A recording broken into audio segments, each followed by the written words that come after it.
Hello, ladies and gentlemen, and welcome back to episode 2 of the Film Burnouts podcast. I am Ben. I'm Jacob. Yeah, g'day, Andrew. And I'm Hannah. And today, actually, well, we better start off with a shot. Hang on, let's start off. What are we drinking today, Jacob? What is this? Just a classic wet pussy shot. Ben saying something very inappropriate. We'll get into this. Come on, mate. All right, let's get into it. No, we're still going. Cheers. Oh, actually, I don't think I've had that It's before. all over my mouth. What the fuck? Oh, I don't think I've had that before. We've definitely had that before. It's I don't know. It's what everyone has at bars. Some club, yeah. But today, ladies and gentlemen, we will be reviewing the one, the only Elvis. A fantastic Baz Luhrmann film, which recently come out. Mr. Austin Butler is the main star. And Mr. Austin Butler. And actually, can I just add real quick, a huge Australian cast. Yes. An absolutely huge Australian cast. Really? Pretty much there's 3 American actors and everyone else in this film is Australian.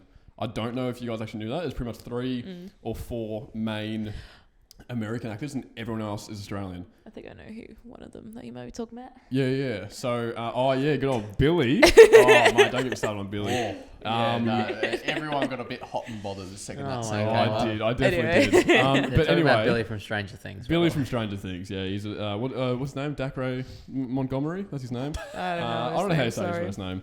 Anyway, today Elvis, we've got the structure again, but we've actually got a drink. Do you want to introduce us to our drink? Oh, hello. Can see you there. Today, we're making the Elvis Presley, a cocktail in which you'll find we did not enjoy. In fact, it was probably the worst cocktail we've ever had in our lives. But to make it, you need Baileys, banana liquor, vodka, and Frangelico or hazelnut liquor. And it's not creamy. The Baileys doesn't make it creamy. It just tastes like shit because it's all vodka and alcohol. And yeah, you know, cocktails generally have like a mixer, but for the last 2 episodes, we haven't had a mixer in our cocktails. It's just been alcohol mixed together. But this is how to make the Elvis Presley. So we start out with our vodka. Of course, naturally, 2 shots because who doesn't want to enjoy their drink, you know what I mean? Let me pour that bad boy in our cocktail shaker today. So it's shaken up nice and well to create a mess in which we didn't enjoy. So now we've got our vodka done. It is equal parts Baileys, banana liquor, and hazelnut liquor, and they're all half a shot. There's still more vodka in it than there is mixes.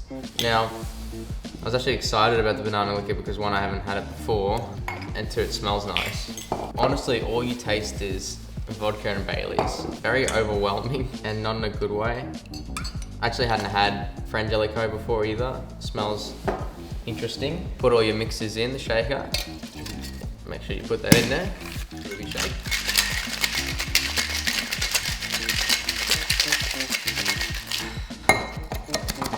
And like a good bartender should, you strain it, or you double strain it into your glass.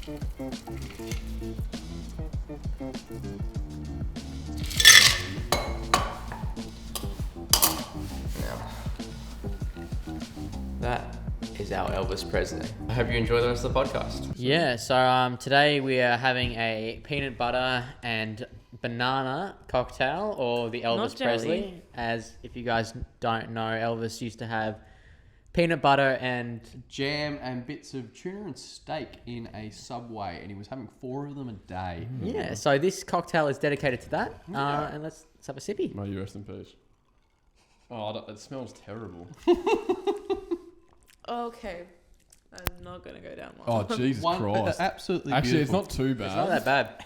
Absolutely. What are the Absolutely macros? Can we? No, anyway. What are the Literally- macros on that? Get away Tastes out like of we it. gaining? banana milk. But yeah, What does so it taste like? Banana we- milk. I thought you said game of milk. Drink this every night. But yes, we have Elvis today. We're gonna do the 15-minute splits again. I Well, we've got to do our spoiler-free review before we get into hold it. on, yeah, we're gonna Skip the whole segment, mate. Sorry, buddy. Yeah, spoiler-free review. we might start with Hannah. I think like last time we ended with Hannah doing her rating. We might go. You can start us off with our. We don't do a rating. Right, I was gonna say, isn't that at the end? Yeah, that's what I meant. So What would you tell people how before the they go hell? into it? Pardon? What would you say to someone that's about to go in to watch Elvis? don't see it. Yeah, that bad? No, I just. How the hell? It's Elvis. Do you know Elvis? You've heard of Elvis. Everyone's probably heard of Elvis. So you're going into it, you're like, Elvis, cool. Pretty much. Andrew, are you prepared? Are you prepared to talk about this, Andrew? No, I'm doing all right. For this film, you are going to get a lot of Elvis. Be prepared for that. It doesn't just take it away from the world of Elvis. It's very drenched in that, and but there's some absolutely beautiful cinematography in this film sprinkled in. It's very mainstream. Be prepared for that. There's going to be a couple of songs where you're just going to be like, wow, okay. But otherwise, I think you will enjoy it regardless. So definitely worth a watch. Jacob? Yeah, it's good. It's good? You're a fan? It's Baz Luhrmann, as everyone said, so expect some fucking wacky editing. That's why Ben loves it. That's why Andy hates it. But yeah, Jacob had to sit between us today because one of us loves that editing and one of us hates it. So I came out of it like meh, and I think I've warmed up to it more since watching it. It does. As someone who's wasn't a fan of Elvis music, I've heard it before, wasn't a fan. Definitely more of a fan after watching the movie, just because it gets stuck in your head. Yeah, absolutely. Now I went into this. None of us were around when Elvis was around, obviously. Tragic death at 42. But I will say, and this is spoiler free, it's the movie of the year for me. I'm not even going to lie. Obviously it's a bit more of a rating, but I'm not going to lie. It is the movie of the year for me. If you love... And that's going against Batman and fucking everything, everywhere, all at once. I said this to you yesterday. I said people that are if I said that it's movie of the year, people would be like, oh, what about Batman? But I know that those people were absolutely shitting on Batman. Northman doesn't even fucking clear it, dude. It's nowhere near. Are Northman's you serious? not as good as... Are you serious? As Elvis? As Elvis? No, but as Elvis versus Northman, Yeah, you but would you're still... Elvis every day of the week. Yeah, but you're talking about the man who loves editing, so... Okay, This is definitely Oh my an editor's God. perspective Bro, on the look film. at the box office. There's a reason that film... Okay. Don't talk... You fucking loved that I film. love... No, Don't you start shitting on the Northman now. I preferred Northman All over right, Batman, let's keep it civil. Keep it to Elvis, eh? Elvis, obviously the editing style. Have you seen Romeo and Juliet 1996, 1998?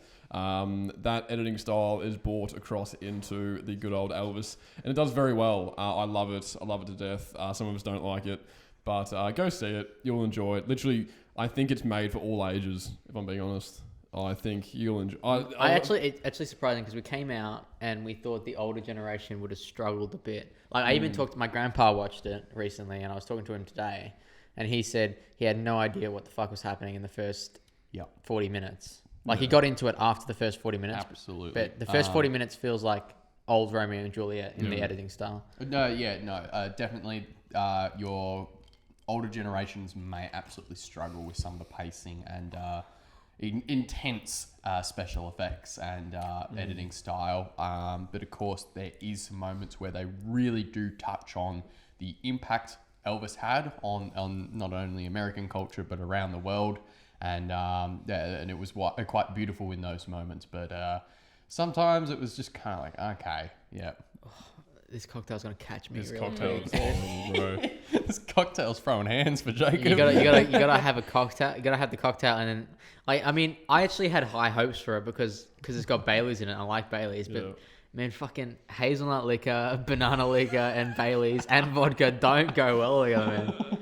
I don't know what Elvis was fucking eating every day, bro. It's not good for you, man. It's probably why he died at 42.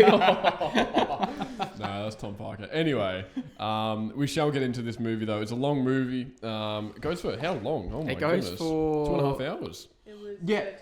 Another thing I will just Sorry, say, 2.5 hours. be prepared for a really long watch. We're gonna cap it. We're gonna try and cap it at the same time as last time, but No, I'm not meaning for the podcast. I'm meaning for the movie. Oh, for this the is movie, yeah. huge. It is huge. Moments do drag, I would say. Absolutely. For you, but you loved it, so of course you want to see the moment. Okay, spoilers from now on. Name a moment that dragged. As maybe soon, we'll get as soon into as the he moment. got shipped off to prison, there was like A 15 somber minute- dialogue moment between him and his mother. No, his mother was dead at that point. This is Like why that, we were okay, concerned okay, about we'll get into that. Okay. We'll get there, but there are moments where I would say, me and Andy would say it drags a little bit. Ben would say no because he loves it. And Hannah? Elvis. Hannah's already drunk. So we open up here. Hey, no, You talk about us interrupting Hannah last I didn't episode. even hear you. I'm sorry. You keep going. Wait, what? You were on. Oh, I wasn't even saying anything. Yeah, what are you on No, about? you were about to say something. I said I'm Alright, not fine. drunk I guess yet. I'll- Anyway, we open up here with Tom Parker, played by Tom Hanks. An interesting role that we've got here. Falling off a ladder and being rushed to hospital. There's the news coverage of Tom scamming Elvis. Now, personally, I had no idea who Tom Parker was before this movie. Obviously, the People old knew him in generation would. America because on the news Yeah. they said he was famous. Yeah. I will say, like, when I've talked about this film with my parents and I mentioned the Colonel, everyone has heard. Like, everyone Really? goes, yeah, no, Oh, the wow. Colonel is almost just as infamous as the legacy of Wow. Elvis in the sense of, because that book, they even Yeah. address it in the movie. There was a book that came out in the 1970s that addressed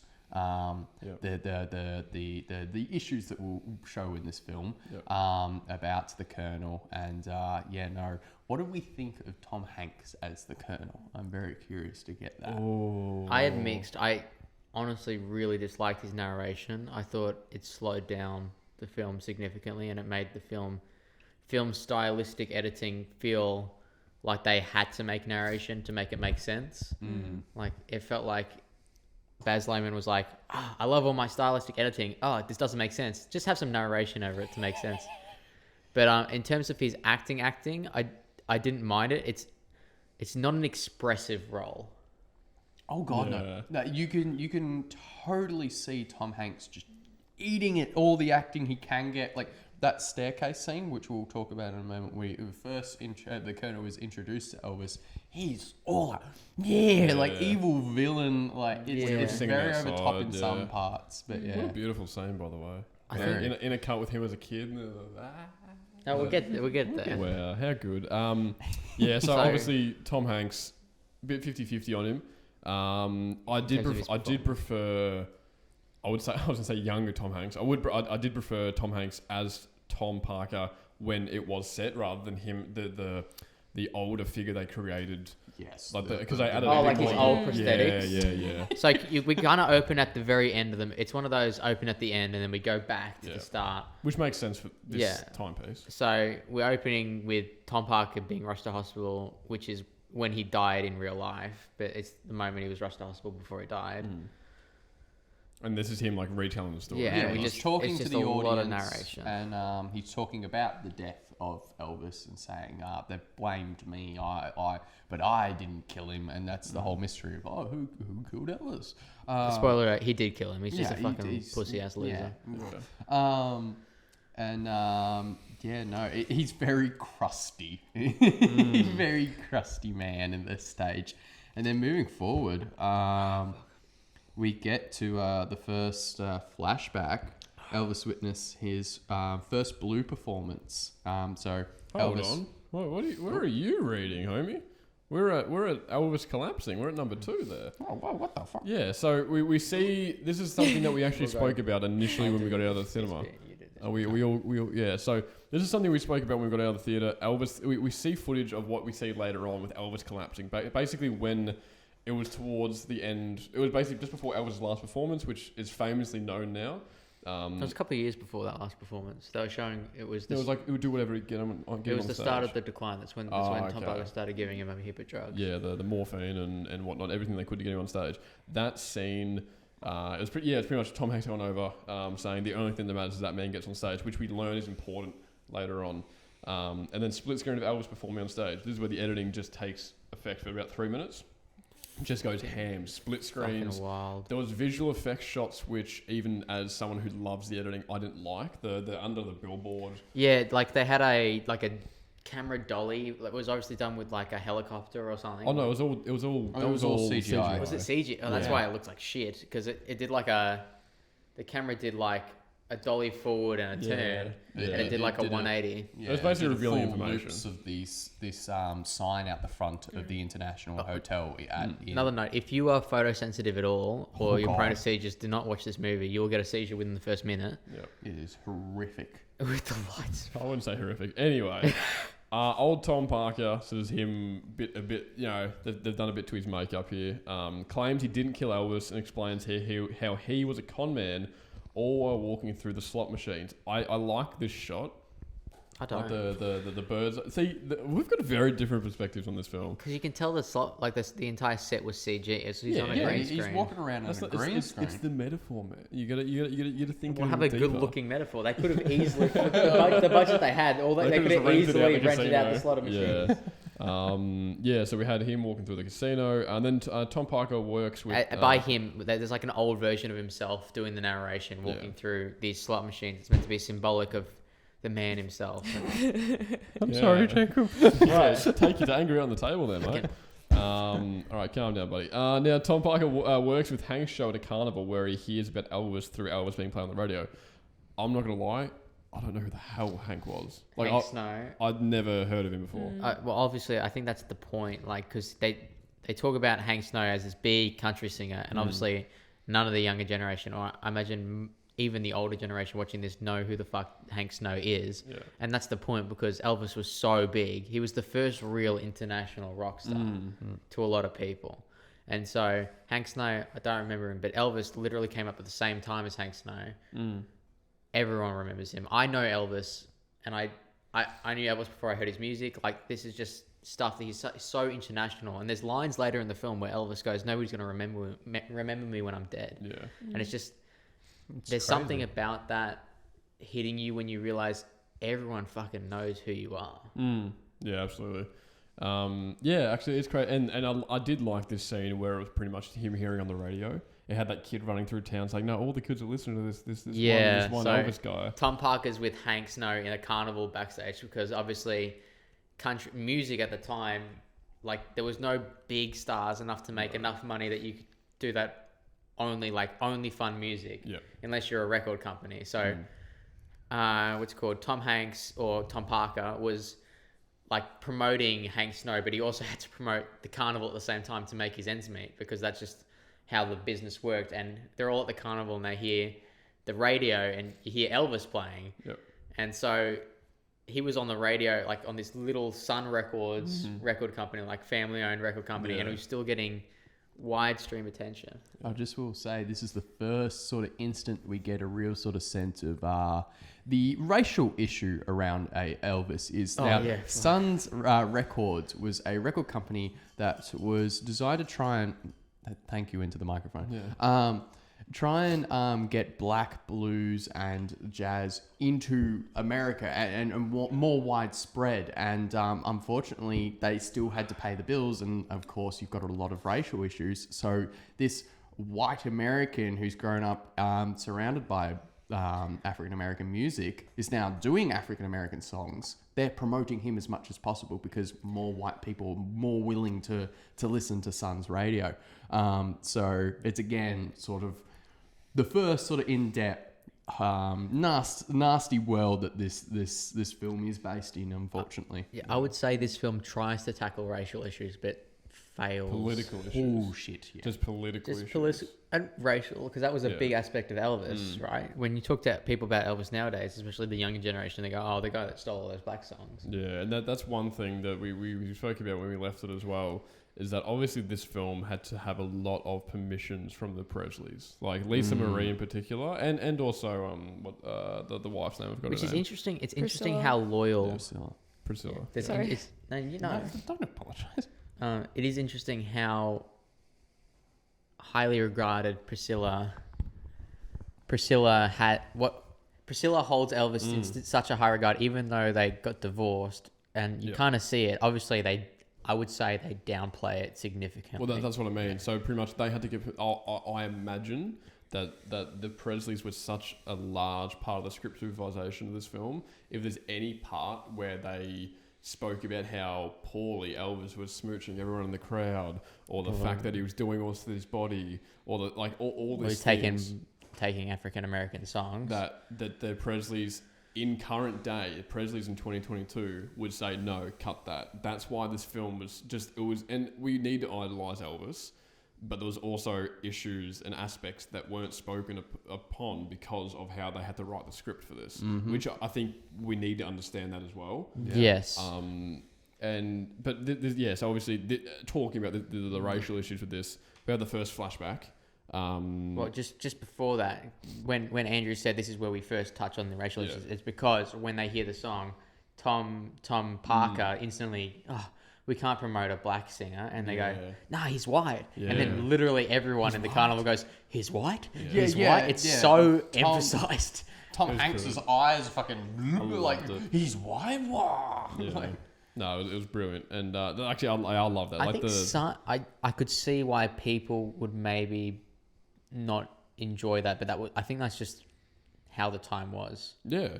Oh yeah, and you definitely like that in particular is like a realization of what era we're in. Yeah. And like they're like, oh, we can't listen to it. It does instantly set the tone of the era. Yeah. It's like, oh, we don't respect this music, but we respect it when it's sung by this guy. Exactly right. And then we get our first flashback, Elvis going back and witnessing his first blues performance and dances in the church.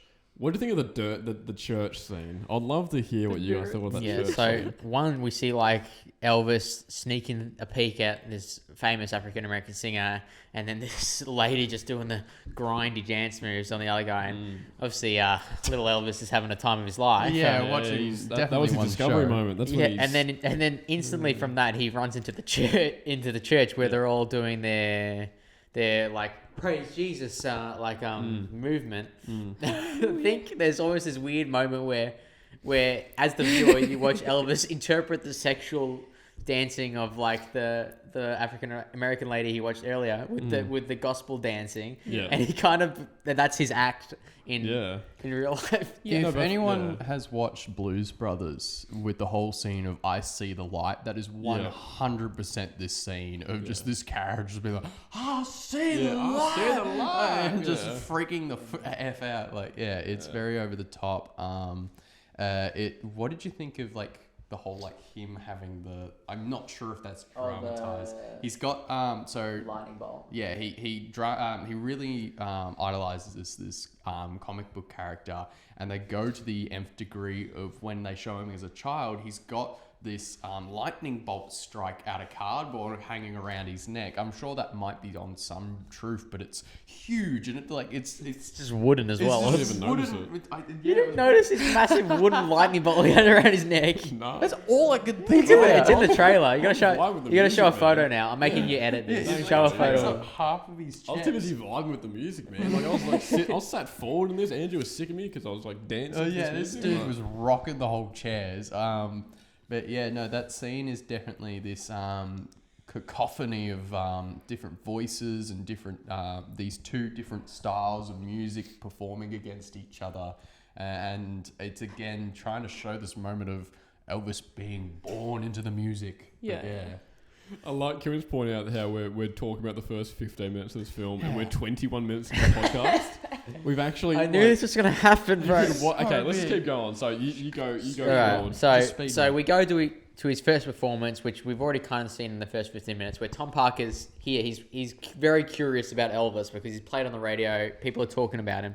So he goes to watch the first performance, and he gets up on stage. He's wearing this very pink, flamboyant shirt. Obviously, it would have been very confronting. What does the member of the crowd call him? I think it was a fairy. Fairy. A term at the time for queer.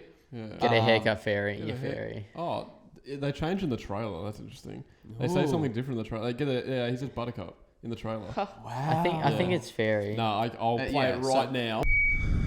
Get a haircut, buttercup! Well, not in the trailer. I think in the movie it's fairy. No, it is. Yeah. So fairy is a derogative term for the queer community. Because I watched it with Mum. I made her watch the trailer, and she said, get a haircut, buttercup. And I was like, hang on a second, that's different to what they said in the film. Continuity. Yeah, but Continuity. there's this really stylized moment where Elvis sings, and literally, I don't know how else to describe it. All the women in the audience just Can you describe it, Hannah? Just what are the women? Yeah. There were a lot of wet seats. Fucking Andrew, Jesus. It was horrific. They were throwing their underwear at him. It was the mother. not His sanitary. mother was in the crowd, Yeah. like going, "Don't hurt my boy," and it was just this. And then I remember she says, "Don't hurt my boy," and the father's like, "I'm pretty sure they don't want to hurt him. They want to fuck him." And it was just this moment that you just had to laugh at, and I'm not sure if you were meant to take it seriously, or you were meant to find Elvis an absolute sex symbol. Like it was just kind of confusing and bewildering. And then you got the fucking old Tom Hanks being like, "He was the forbidden fruit." What's the accent? The forbidden fruit that they all wanted to touch. He was giving them feelings they didn't know they should have. Yeah.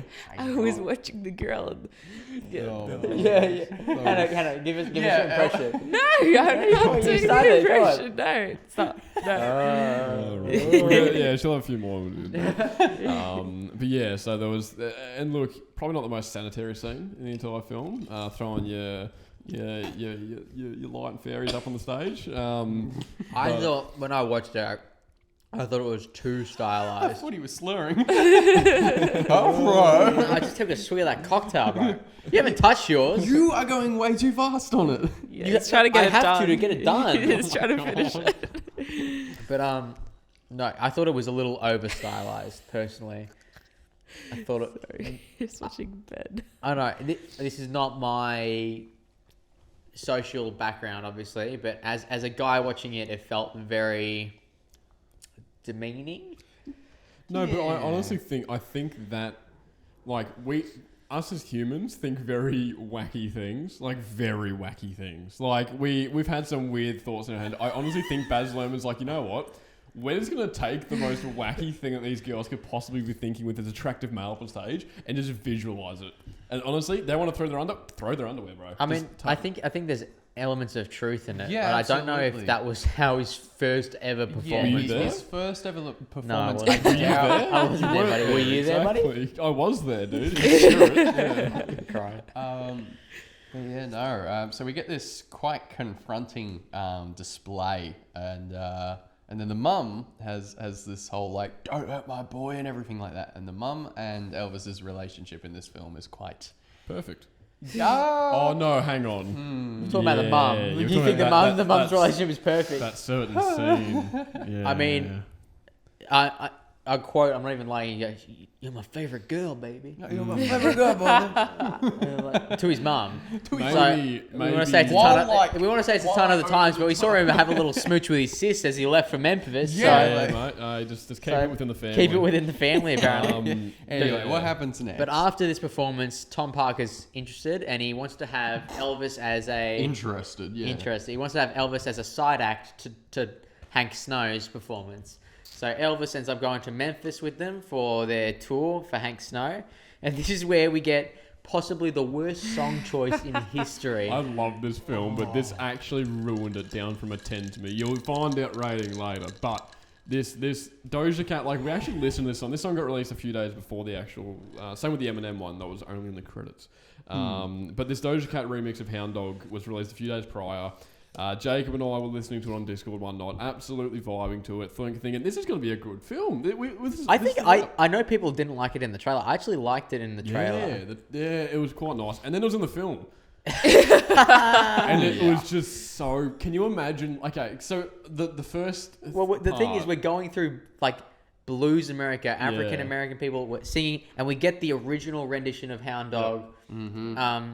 Because it was originally sung by an African American lady. Yeah. And we're getting the original Hound Dog. And then it instantly And then just Doja switches to Cat. Doja Cat as Elvis is riding through this 1920s? 50s. No, because he died in 80... Okay, it would have been 50s then. Yeah. Sorry, I forget. We're not in the Depression anymore. Yeah, it's not fucking like silent times. And I didn't do well in history. Okay? Connecting back to that first performance, the he's going to like the dorm area. He's going to like a college. It's kind of like a collegiate area. Yeah. It's units. Yeah, because these three ladies on the ground, and meanwhile he's walking in slow motion to Doja Cat talking about her ass.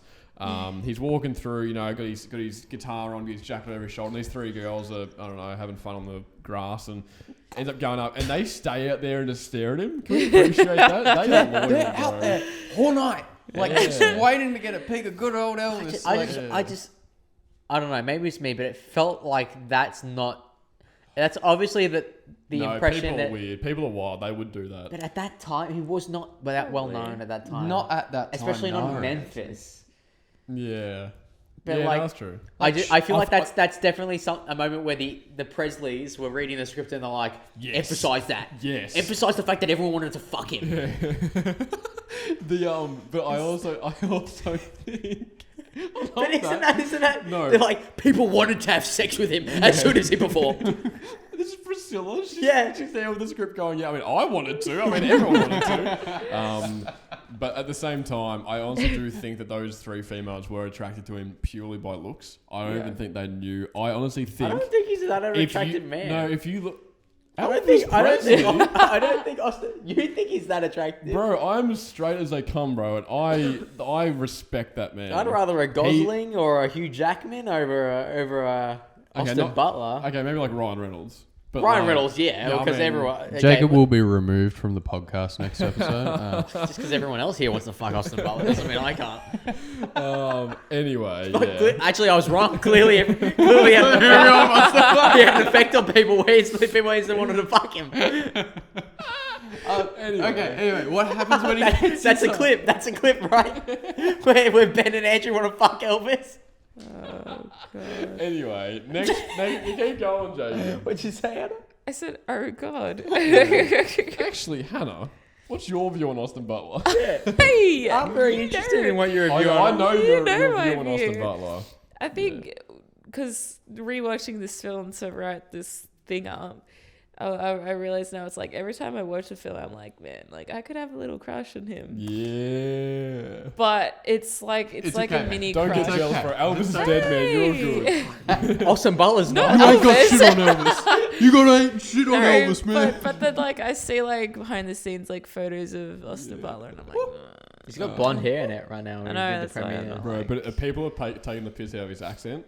Because he did method. No, but the thing is, his accent isn't the same as what was in the film. He just talks like this. No, he's like, yeah, Jimmy Kimmel, I really love you. I really appreciate you having me on the show. Like, he starts talking like that, and people are just like, you can't take this bloke seriously. Anyway, let's not talk about that. You keep going. I'll keep going. So after Doja Cat fucking ruins the film, Drop the nuclear bomb on the fucking process of the film. I think this cocktail might be a bit strong. We see Elvis mingling with the African American community. Obviously, everyone who knows Elvis in any kind of capacity knows that he took most of his music. In fact, I would say like 99% of his music inspiration from the blues and dancing from African American culture and the African American blues singing. Can you blame him? No, during that time, he grew up in that. That's what I mean. No, but I think that's where people have issue with it though, is because the film doesn't tackle the fact that he literally just took songs verbatim. Yeah. And like, in fact, I would say they make it look like he was an idol to the African American community for like representing their culture. When in reality, I imagine a lot of African American people at the time would have felt a bit jaded. Yeah, looked at it as a white man playing their goddamn songs. And look, this film does show that Elvis did have a great relationship with, I can't think of his name, King. James Brown or something? Is it? B.B. King. B.B. King. Yeah. Which is another famous blues player, which is true. It's just like you also see him in a later scene listening to a famous song that he will record later on, and he just goes, I reckon I might have a take at that, and that's it. Yeah. You never see them actually talk to each other, and I guarantee you, there's this real problem of they don't address the fact of how did he get these songs? Yeah. But yeah, no. So he is this where he goes back home. Now within Elvis' home with his parents, Gladys Presley there, his mother, is seen watching. What a fucking name, Gladys. Hey, why are we dissing the Presleys, man? Dude, fuck the Presley, man. God damn. Anyway, keep going. Gladys is seen watching two young women standing on her front lawn, provoking Gladys. We spoke about that. Yeah. Elvis and Gladys are arguing about Elvis going away for a few days. I really like this because it humanized Elvis. It really like brought him back. It also made him say to his mother, "You're my favorite girl, baby. Yeah, but like You're my favorite girl. I'll never leave you, baby." I think, yeah. that was a good impression. Thank you. I'm not going to lie, this scene was quite awkward in how these characters... Elvis being such a flamboyant and huge like figure in this household. Stop shaking the drink. Spinning my drink. And like you see, literally, he's wearing a pink suit. He not in stands the the heck household. out. Yeah, he's still wearing the pink suit. I would actually Release a disagree with shirt. that What do you statement. mean by Andrew. he's flamboyant in the household? He's humanizing that. He's I'm just meaning Elvis. in flamboyant in his taste. I think and later his- on, it's a more of a juxtaposition. Because Damn. I'm going to interrupt you because I think you're wrong. Yeah, Cool. I agree. Because I think in this moment he's human. It shows later on his stage persona becomes his personal life Absolutely. persona. Yep. But at this moment he has two personalities. He's- Anyway, yeah. you keep going. Yeah, sorry to interrupt you, mate. Sorry, but you're wrong. You're doing a really good job, buddy. Cheers. Now, see, these fuckers are wrong. Now, he's still wearing these clothes and everything like that. He's talking to his mum. He talks in his mum in such a strangely loving way, to a high extent. And of course, we see him smooch his own sister. So, and of course, like the father takes such a back seat in this movie. Like, genuinely. It's so weird, though. He's not even a back seat. He's up in the blood, like the nosebleeders. Like, It is- he's gone. It He is weird. No, but it's weird because he does take backseat, but he's also always on screen. Yeah. He doesn't have a presence at all in the movie, but he's always on screen. Yeah. Yeah, you didn't even realize this, do Yeah, you? no, but you don't realize because he's always on screen, but he has no relationship with Elvis at all. He has no relationship. Like, even when Elvis is at this dining table eating, they barely talk. Like, Yeah. they have no communication. Like, he is nose deep in a newspaper. Like, he is... Anyway, so Elvis goes on Nothing tour. is wrong with this movie. I think now looking back at it, like if I rewatched this would have been the part that I probably wouldn't have enjoyed necessarily. Just the montage of them on tour. I mean, it's good to tell time, good to skip time. They do good a to lot of represent it. montages in this Huge movie. montages in this movie. Montage of Elvis becoming famous, showing the contrast to his show and the Hank Show's performance. Basically, there's a great shot. They are in a carnival tent and has Elvis like performing. He's doing Hound Dog. He's going off. It was the first time he performed Hound Dog. True. Absolutely incredible. And then it goes to Hank Snow and him going, "I love women." Come I with love me women." and you'll crowd see. is just The silent. crowd is just like seated with their hands in their laps as Yeah. this man's playing. They're and clearly then- waiting for Elvis. Yeah, Yeah. And then when Elvis does go up, this singer, this very Christian, classical American tradition singer, just goes, "Oh, I can't stand for this. Yeah. This is disrespectful to the eyes," or something or other. Yeah. And then we have good old Tom Parker. Basically, Hank Snow's jealous. He's like, "Oh, this kid's no good for this tour. I want him off. Tom, I want him off." Tom then gets bloody Elvis and said, "Hey, look, mate, maybe up at the Ferris wheel, have a little cute little spin around." So dramatized, bro. You know, in reality, Tom Parker was just pulled him out the back in the green room. It's like, listen here, dickhead. Do you want to make money? Do you want to make money? So do I. Yeah, so do I. I'm gonna take all of yours. So pretty much, yeah. He says, it's his turn to talk. It's about the plot points, bro. "Oh well, we've hurried up. He hurries up. Yeah, you're the third Oh section. God, man. what the? Hurry up, buddy. Come on." Parker and Elvis go to the top of the Ferris wheel. Yeah, Said they that, have yep. this little date. It's quite cute. And then we see Tom Parker in a room with Elvis Presley and his parents. They're signing a contract. This is such a cursed scene. This is big. Yeah, Because- you literally see Elvis take the hand of his mother and force it. Well, it's kind of weird that Elvis's contract has to be signed by his mum and dad. How old? I want to know how old Elvis Presley was at this point. He would have been. 35. It was 1935. He was born, so he would have been. It was. I wonder if was he failed maths younger class. than 18? Oh, the geez. I would guess 17. Oh, honestly, sorry, it would. sorry, mate. he would be on the verge of being adult. Because he had to get permission from both his mum and dad, right? And then Tom Parker like sells it to the dad by being like, "You'd be CEO." I Like how he sells it to the financial dad. was it? Presley Enterprise. He's so close to his mum, but then sells the idea of being the financial advisor or the business manager to the dad. Yeah, Like, it's, that's the it's a only weird way call. the dad's involved. No, Well, clearly he's that time he's- period, unfortunately. Yeah, that I would say that's an accurate representation of the time period. So yeah, he was born in 35. Damn, correct on that. So signing. With All for What was research. the RSS recording? It was Signing contract? You can edit this, right? Yeah, no, we keep it going. This is authentic. When did You can, Elvis... buddy, it's your time to talk, man. yeah, it's your time. All right. Well, yeah. 1956, so he was 23. 20, hang on, Oh, 35.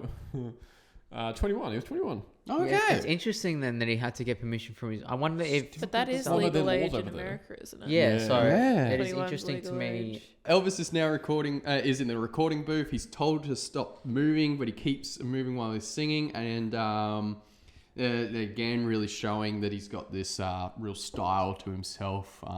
Apparently, from his mum, a God-given talent, despite the fact of the result it has on women. Apparently, very God just weird. really wants him to get fucked, bro. Yeah. God really, God-given, man. God's really into this man He's a getting great laid. God, yeah. We then see a montage of Elvis getting more popular. He was winning gold records and brought a pink car, pink Is this? Yeah, I forgot. Cadillac? Is, Cadillac. That's it, which he kept promising to his mum. is this the first time we get introduced to Graceland? It is. Yes. Yeah. So we're- So we witnessed the house that he buys his parents. And sorry, am I talking over you, Jacob? No. No, never. No, you're not. Never, Uh, mate, never. He wasn't talking about Frankie Cocktail, mate.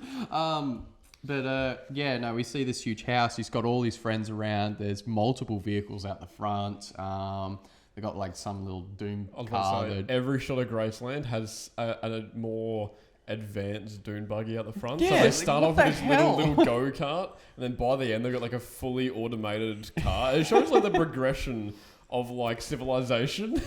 I like the idea of Baz Luhrmann going to his production team and being I like, want to show the time difference. I want to make this go-kart use a motor. I want a V8 engine on this go-kart. He's Australian, by the way. He's not the American. I want a V8 engine on this. I want to be a. Look, I don't know if they have Holdens. I want a V8 engine on this go-kart.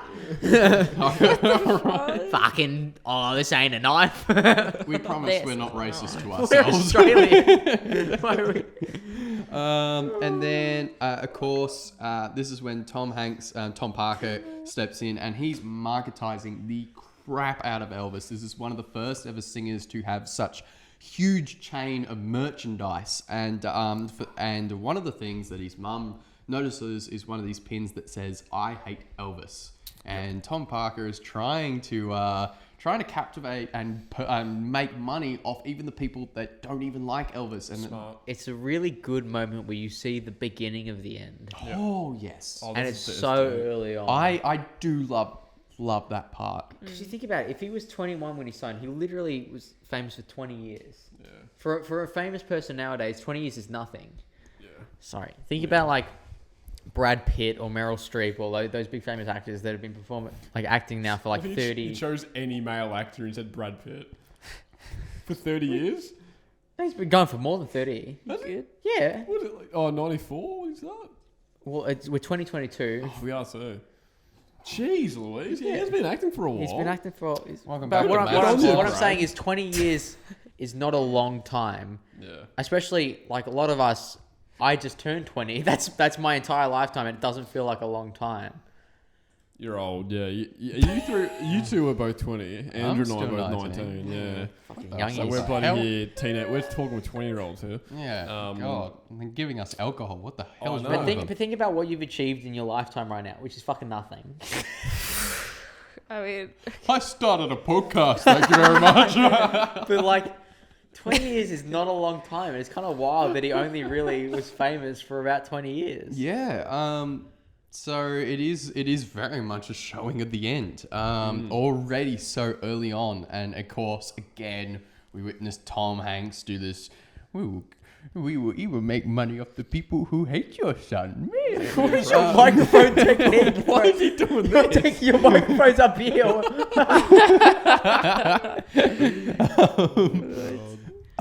Yeah, so we're introduced to that. We then see Elvis and B.B. King. They're going again with a hound dog with the release of that. Then we meet Senator Jim. Now, this is the first introduction to the chaos of the 1950s and 1950s and 60s America, and that's the unfortunate race issue that's happening at the moment around the South of America. Yeah, you said political, but I think it really is racial. Can you think of any other political? Well, in terms of the sexist sort of thing as well. But that's not something that's discussed in the film. Well, I mean, well, no, nothing's really discussed that wasn't like. Obviously, this is based on a true story. Yes. So I think the fact that the dad was assigned business manager, to the fact that how close Elvis and the mother is. Like nowadays, the mum would be the business manager. Nowadays. But again, they don't dare to address that. But that's not. No, they don't. But they don't address him stealing black music either. Well, they do. Yeah. Well, they don't say he's they stealing don't. black They don't music. say he's stealing, but they literally address black music in the fact that the senators are like, we don't want Elvis to be doing these dances because they're African American dances. Yeah, no, it's not as emphasized as the racial issues. No, I agree. I think they're underlying, but I think Yeah. race is the first and foremost the main political issue in this film. Well, yeah, he was the most popular man in the world during that time. So it does make sense. Yeah, you want to keep telling us about the Yeah, scene? please. Yeah. Now, Senator Jim witnesses Elvis dancing on the TV. Now, this is one of the moments that I had the most frustration with. And I want to get your opinion on it. Is not only do we see this girl literally drooling as the she's boy as watching well. and then we see this boy have this fucking awakening, realization of holy shit. I thought it was so cheap. I thought it was so poorly done. I don't remember what you're talking about. The scene where like Elvis Presley. No, and then the Senator guy Jim's son is like full on Do you having a remember- gay crisis. And it's him singing. I was too focused on that girl, bro. She's Yeah. it's Pride Month as well. Oh yeah. But anyway, so he witnesses this, and that boy from Memphis moving in like that goddamn, and he says the N word. He actually doesn't say it. He doesn't No, say he doesn't it. It say in the cuts film. off. He Yeah, that's cuts right. It off, cuts yeah. off. Oh, good boy, Baz. one racial issue at a time. And then, of course, we see the public outlash there is towards Elvis from the press, from authority figures, famously coining the term Elvis pelvis, which was just kind of weird. No, what does Elvis actually say? That's the most childish thing I've ever heard come from an adult. I don't know, all of our Elvis impressions are so shit. so different as well. Imagine thank you very Tarantino much. compared to Baz Luhrmann. Baz Luhrmann's like, oh, we can't say the N word. Tarantino's like, yes, every single sentence. Feet and the N word. Can we have both in the same shot? Anyway, keep going, buddy. You're doing a good job. And then, of course, so they attempt to try and cancel Elvis. They're pulling him off TV, and they're trying to make him do certain things. And one of them is the Hound Dog song. They try and make him do Hound Dog to an actual dog. They see him singing to a dog. He's in a full tuxedo with tails. He's like, I don't wear no tails. Then we get into probably one of my favorite scenes. It's my favourite scene. Which one, in the too? film. What, Hannah, you want to go through the scene? It's your turn. Oh, I forgot what I wrote. It's written in front of you. Oh yeah. Thank God we printed it off. Sorry. I just don't want to be like, and this is what I wrote. So to jog my memory, Elvis. Like reading in front of the class, reading your essay. It's like, I'm actually Elvis. so nervous. Yeah, I feel like I'm reading in front of the You got fucking this. class. All right, so he has an argument with his mother in Graceland.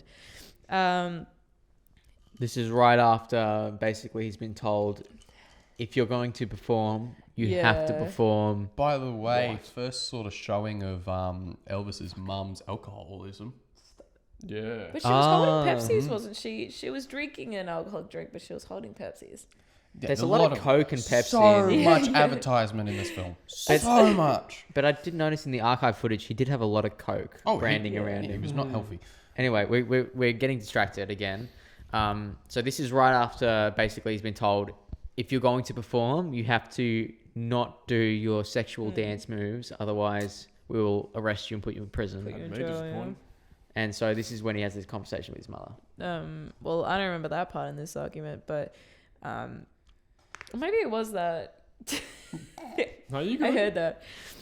No, I just thought the argument was about just Elvis.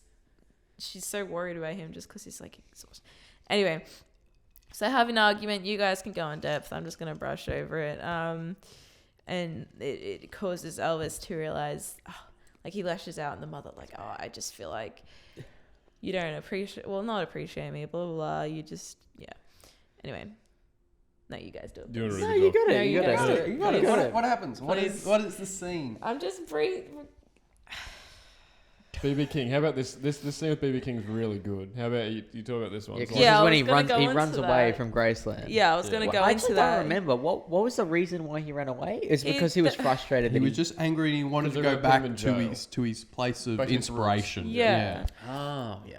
And like as he's leaving, all the girls like there's like riots outside of his house. We want the old Elvis back. Yeah, because this is right after he's done his performance in his little penguin suit. Yeah, Tails, and yeah. he's angry and he's like punching the radio, and all you could hear is this Elvis on every station. He can't escape it. And so it's driving off. It's really cool. You have this like moment where he's driving through the street and the lights are on the dashboard. You can see it like the front window. Anyway. Yeah. So he drives to BB King's mini concert where he gets some help from him. And a quote is, "They're not going to put you in jail. Too many people are making too much money on you to put you in jail." So good. Such a smart line. Well, he actually says before they'd put a person like me in jail for less. Yeah. But they ain't gonna put a famous white boy in jail. Yeah, That too many people They'll make. They'll put me in jail for walking across the street. Yeah. Yeah. They're not going to touch you when there's too many people making money off I you. wish there were more moments like That was this in so the film. good. Every scene with BB King was just so good. Yeah. Just so good. Yeah, no, that was favourite part. You've got the famous song of Boogie Woogie playing in the background. I will say, does he fulfill the stereotype of the token black friend in movies? I'm not gonna lie, he looks so awkward in that bar. He's like, yeah, no, this is great. Good music. Like he's walking around like not in his head, like he does not 'Cause there know what is- he's doing. There is a Hollywood stereotype of having this token black character to progress the white Yeah. the white person's joy. And then And I BB would King comes in and like, yeah, sure, yeah. I would say he fulfills that stereotype. in this film. Unfortunately, yeah. It's his favourite Would you goddamn disagree, character, man? No, honestly. I just really loved every scene he was in. No, Yeah, I think he was he was awesome. great, but does he do Yeah. more than just give advice? No, not really. no, I mean, yeah. We keep going though. It Sherry was very concept. well acted. We'll say that. Yeah, very good. Very well acted, and even though I think he was limited by the script in terms of his role, in the moments he was in, he was very impactful in the audience, and I think that's a way that it disguises the fact that he didn't really do anything else in the script other than give advice. All right, number 2. You keep going. Oh well, I don't know if Jacob should describe the scene because this is his favorite scene. Jacob I might do is- the scene and yeah. then I'll let you do the rest. But this is my favorite scene in the entire movie. Jacob did like this scene a lot. This one, and then I had another moment with which Ben also likes, which are my two favorite moments of the script. But up to this Get point, your this own is moment, bro. fucking, we can share No, moments. we bro. can't. Okay. Anyway. Oh. You two can have a moment if That's you need cute. it. Like, I would say for an audience of older people, talk to my grandpa, this is also the moment where they kind of switch on and they start getting the editing slows down yes. significantly at this point. You go, yeah, it's the moment from the trailer where he's like, "Don't you even wiggle a finger up there?" And he's like, so much as a wiggle a finger, we'll have you pulled off Some that people, stage. some people telling me what I can and can't do. The old I say at the Elvis. end you gotta listen to yourself. Yeah. Don't know The how I old wiggle my Elvis pinky. today. And then the photographs. Yeah. To So- translate their drunken rambling, so he's told by a police officer, if you so ever wiggle a finger, we'll Do throw as you in much as cuffs. wiggle as a finger. you'll be pulled off that stage. And so he goes upstage, of course says, I'm going to be myself, wiggles his finger, and gives one freaking hell of a performance. It's an absolute joy to watch. It's actually my favourite performance of him. It's my favourite Very, performance. It's very my favourite great Austin watch. Butler in performance. Would you say it's not your... Nah, his final performance where they change him to make him look like the archive footage, and that song at the end, the But chill I feel like that one violence- emphasises the actual Elvis over Austin. I'm saying for Austin Butler's actual Well, performance. he was like. I know he This was at the very podcast should start. be them two arguing. I hope this is listenable. Yeah, the majority. I'm just trying to think because the majority of it was sung by Austin Butler. I'm just thinking whether or not the final scene was mostly Austin Butler singing. No, Or is it in a they cut? showed it at the very start of the scene, and then it went- just goes to yeah. archive footage. But I still think that no matter what, we listened to it after we watched the film as well. That final song, I forgot what it's called. You might know it's your favorite one. Fuck. That final song with like intercut with archive footage, you just feel something. And if you watch that video of him on stage struggling to breathe, but he can just bounce out Unchained this song, melody. melody. Unchained Melody. Unchained Melody. That literally, you just feel something. That is a song, a historic song where you just feel something. Yeah, we'll go over Yeah, when we we'll get go. to it, Yeah. but that Definitely to reverse the gun that these two have set off. We'll go back to the scene Thank that you. we're meant to be Fucking- at. But anyway, so basically he says a lot of people have been saying a lot of things, but in the end you got to listen to yourself. And he wiggles his little pinky, very metaphorical, very This on is the the nose. third time Baz, I've done this. Baz, very on the nose. Baz, I doubt he wiggled his pinky in real life. He did. He wiggled Did his you not pinky. know about yeah, that? Did he wiggle his pinky? That was a wiggled, thing he did. wiggled his pinky. Yeah. That was the whole. Did you Baz, know that? Baz, you're a good man. Dog, yeah. Nah, did you not know that? I didn't know that. Wow. Oh, did you know they go into the... Yeah. That's so Wow. famous. You didn't know about the whole wiggle Okay. finger? One thing I want to talk about is. Yes, sir. Andrew, what do you have to say? I was going to be like, that's very stylized, but if Nah, he actually did that's that. what he did, yeah. But one thing I want to address is, so while this performance is happening, Senator Jim is having a far-right rally. Anti-black. The thing is, the cinematography is very stylized in this film, and you realize very quick when you watch this scene the kind of quick relation, kind of reflection, calm down, of Like a mum over here. of this sort of group and a far right forced segregation group and Nazi cinematography. Yes. The flags, the rebel flag is almost shown exactly the same. And it is We are an apolitical extreme. group, but we do say no to Nazis. Yeah, Nazi, That's where weren't we that put our good. foot down. we put our foot down at Nazis. Weren't that good. Nazis bad. No. We don't like it. Oh my god. Anyway, yeah, so in a cut with this, great visuals. Yeah, very, very Nazi Do they do? cinematography. Like. Sorry, Dean. I know I'm interrupting everyone. Yeah, This- that's right. We used to it. do they do black and white for when they go to the rally and then they go back to color? When No, they no, go? the same the color. newspaper What flashes. happens is with the photos, Yeah, they the newspaper. stylized Interesting. photos Yep. of the and of course they've actually segregated the crowd. So Yes. half the crowd is just one side is for coloured and the other side is for white. You see as he's playing, they desegregate. The crowd forms together. The police try and break it up. There's some extreme police brutality. I just kind of had a realization. You're having a Ben metaphor No, moment. just like if you think about it, the entire last half of this film, where he's playing at the international hotel in Las Vegas, he's just playing for a white audience. Yeah. This is almost his last time that he plays for an Yep. African American audience. Damn. Damn. That's a good realization. Jesus, Good work, yeah. buddy. Good work. Anyway, so And he starts a riot. they, well, that and this is one of the. Actually, it is a beautifully the best filmed performance. Oh yeah. Because Oh, the yeah. shot of him on the ground, which they showed in the fucking trailer, the shot of him on the ground yelling into the mic is Sweating so good. bullets. They got the girls shaking jumping on the ground. violently. Yeah, they had sweating. the security guys lock arms, and these girls, dude, when they want this guy, they are gonna get this man. They were ready to rip had police their- officers apart. They had their underwear off. They had their arms reaching out. he was reaching out. Nails to turned to claws. Like Yeah, they yeah. were gouging eyes. They them, were turned into murdering Twilight real people. quick. It was brilliant. And then he gets taken off stage. Beautiful shot. Taken ripped off stage. Put in the back of the police car. So there's a famous photo out there of Elvis's mugshot, and I really, really wish they recreated it. Oh yeah. They did recreate the mugshot, but Yeah, it they was did, yeah. it was very rushed though. It Oh, wasn't like yeah. they should showed have in the they should split have screen. they should have taken the photo and then shown the archive. Oh, That would have been such a photo. cool split. I'm Anyway, pretty sure yeah. it's at Hungry Jack's in Ballarat. I'm pretty sure they got they have a bunch of Elvis photos up on Hungry Jack's. Do you guys have that here? Do you have, Promotional. old, That's our Dude. next podcast Right. location. Let's go to Ballarat. fucking mocking Ballarat. Do you guys have in your Hungry Jack's here? Do you have up on the wall rock stars and No, Really? that's what These sort of pubs have posters. that. Not No, Hungry Jack's. I'll go to the Hungry Jack's tomorrow purely to take photos. Just for the podcast. just to show. I'll actually show a photo. If I remember to go there, I'm actually going to show a photo. They've got Elvis photos, printed out, framed Elvis photos. They've got, You know we're all- drunk if we're talking about fucking Ballarat Hungry Jacks. It is the worst that part of drunk, Ballarat. Anyway, Compared yeah. to So last this is back time. to me actually now.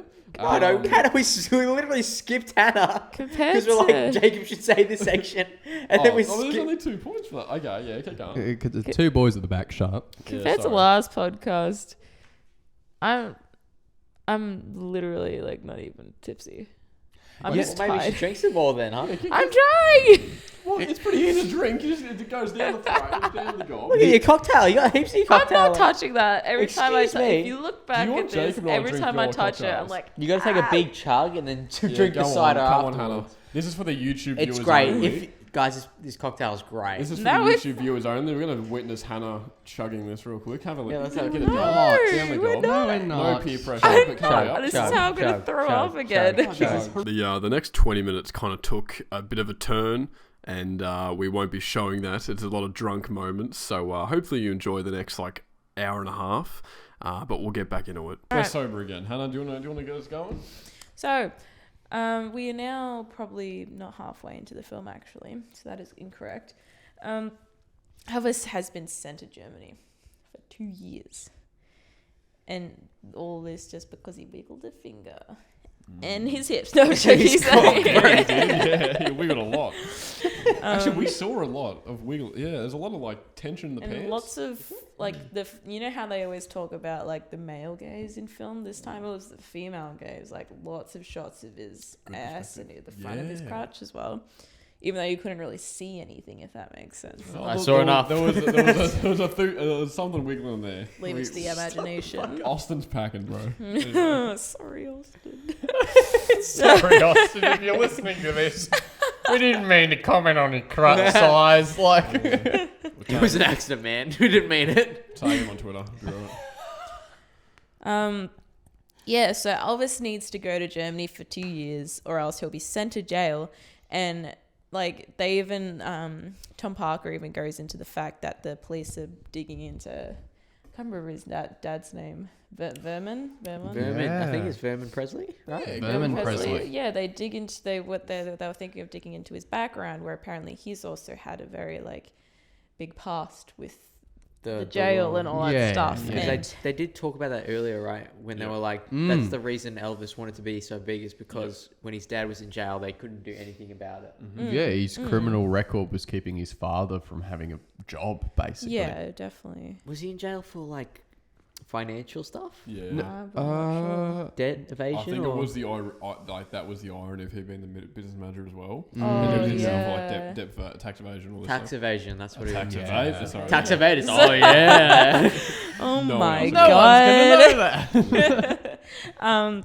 Yeah, so it's either Elvis goes to jail and he has all these news reports about Vermon's, I don't know how to say his name, Vernon's son becomes blah blah blah. Anyway, or he goes to Germany for 2 years to fight in the war.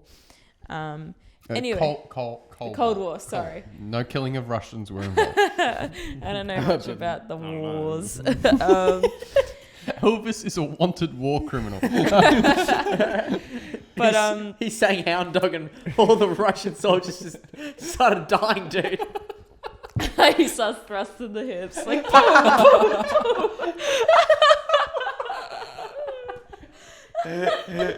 He really Elvis was. is signaling the artillery. Airstrike there! Airstrike there! Smoke in the air! Smoke in the air! Top Gun fans, where are we at? I like the idea of when Tom Parker has the narration, he's like, "This is the moment when Elvis the man died and became Elvis the god." It's the moment when Elvis fucking starts sending airstrikes with his hips. All right. So he goes to jail and sorry, no. That's in another universe. The universe where he never stopped thrusting, bro. Elvis multiverse. Elvis versus madness. Still better than Doctor Strange. No.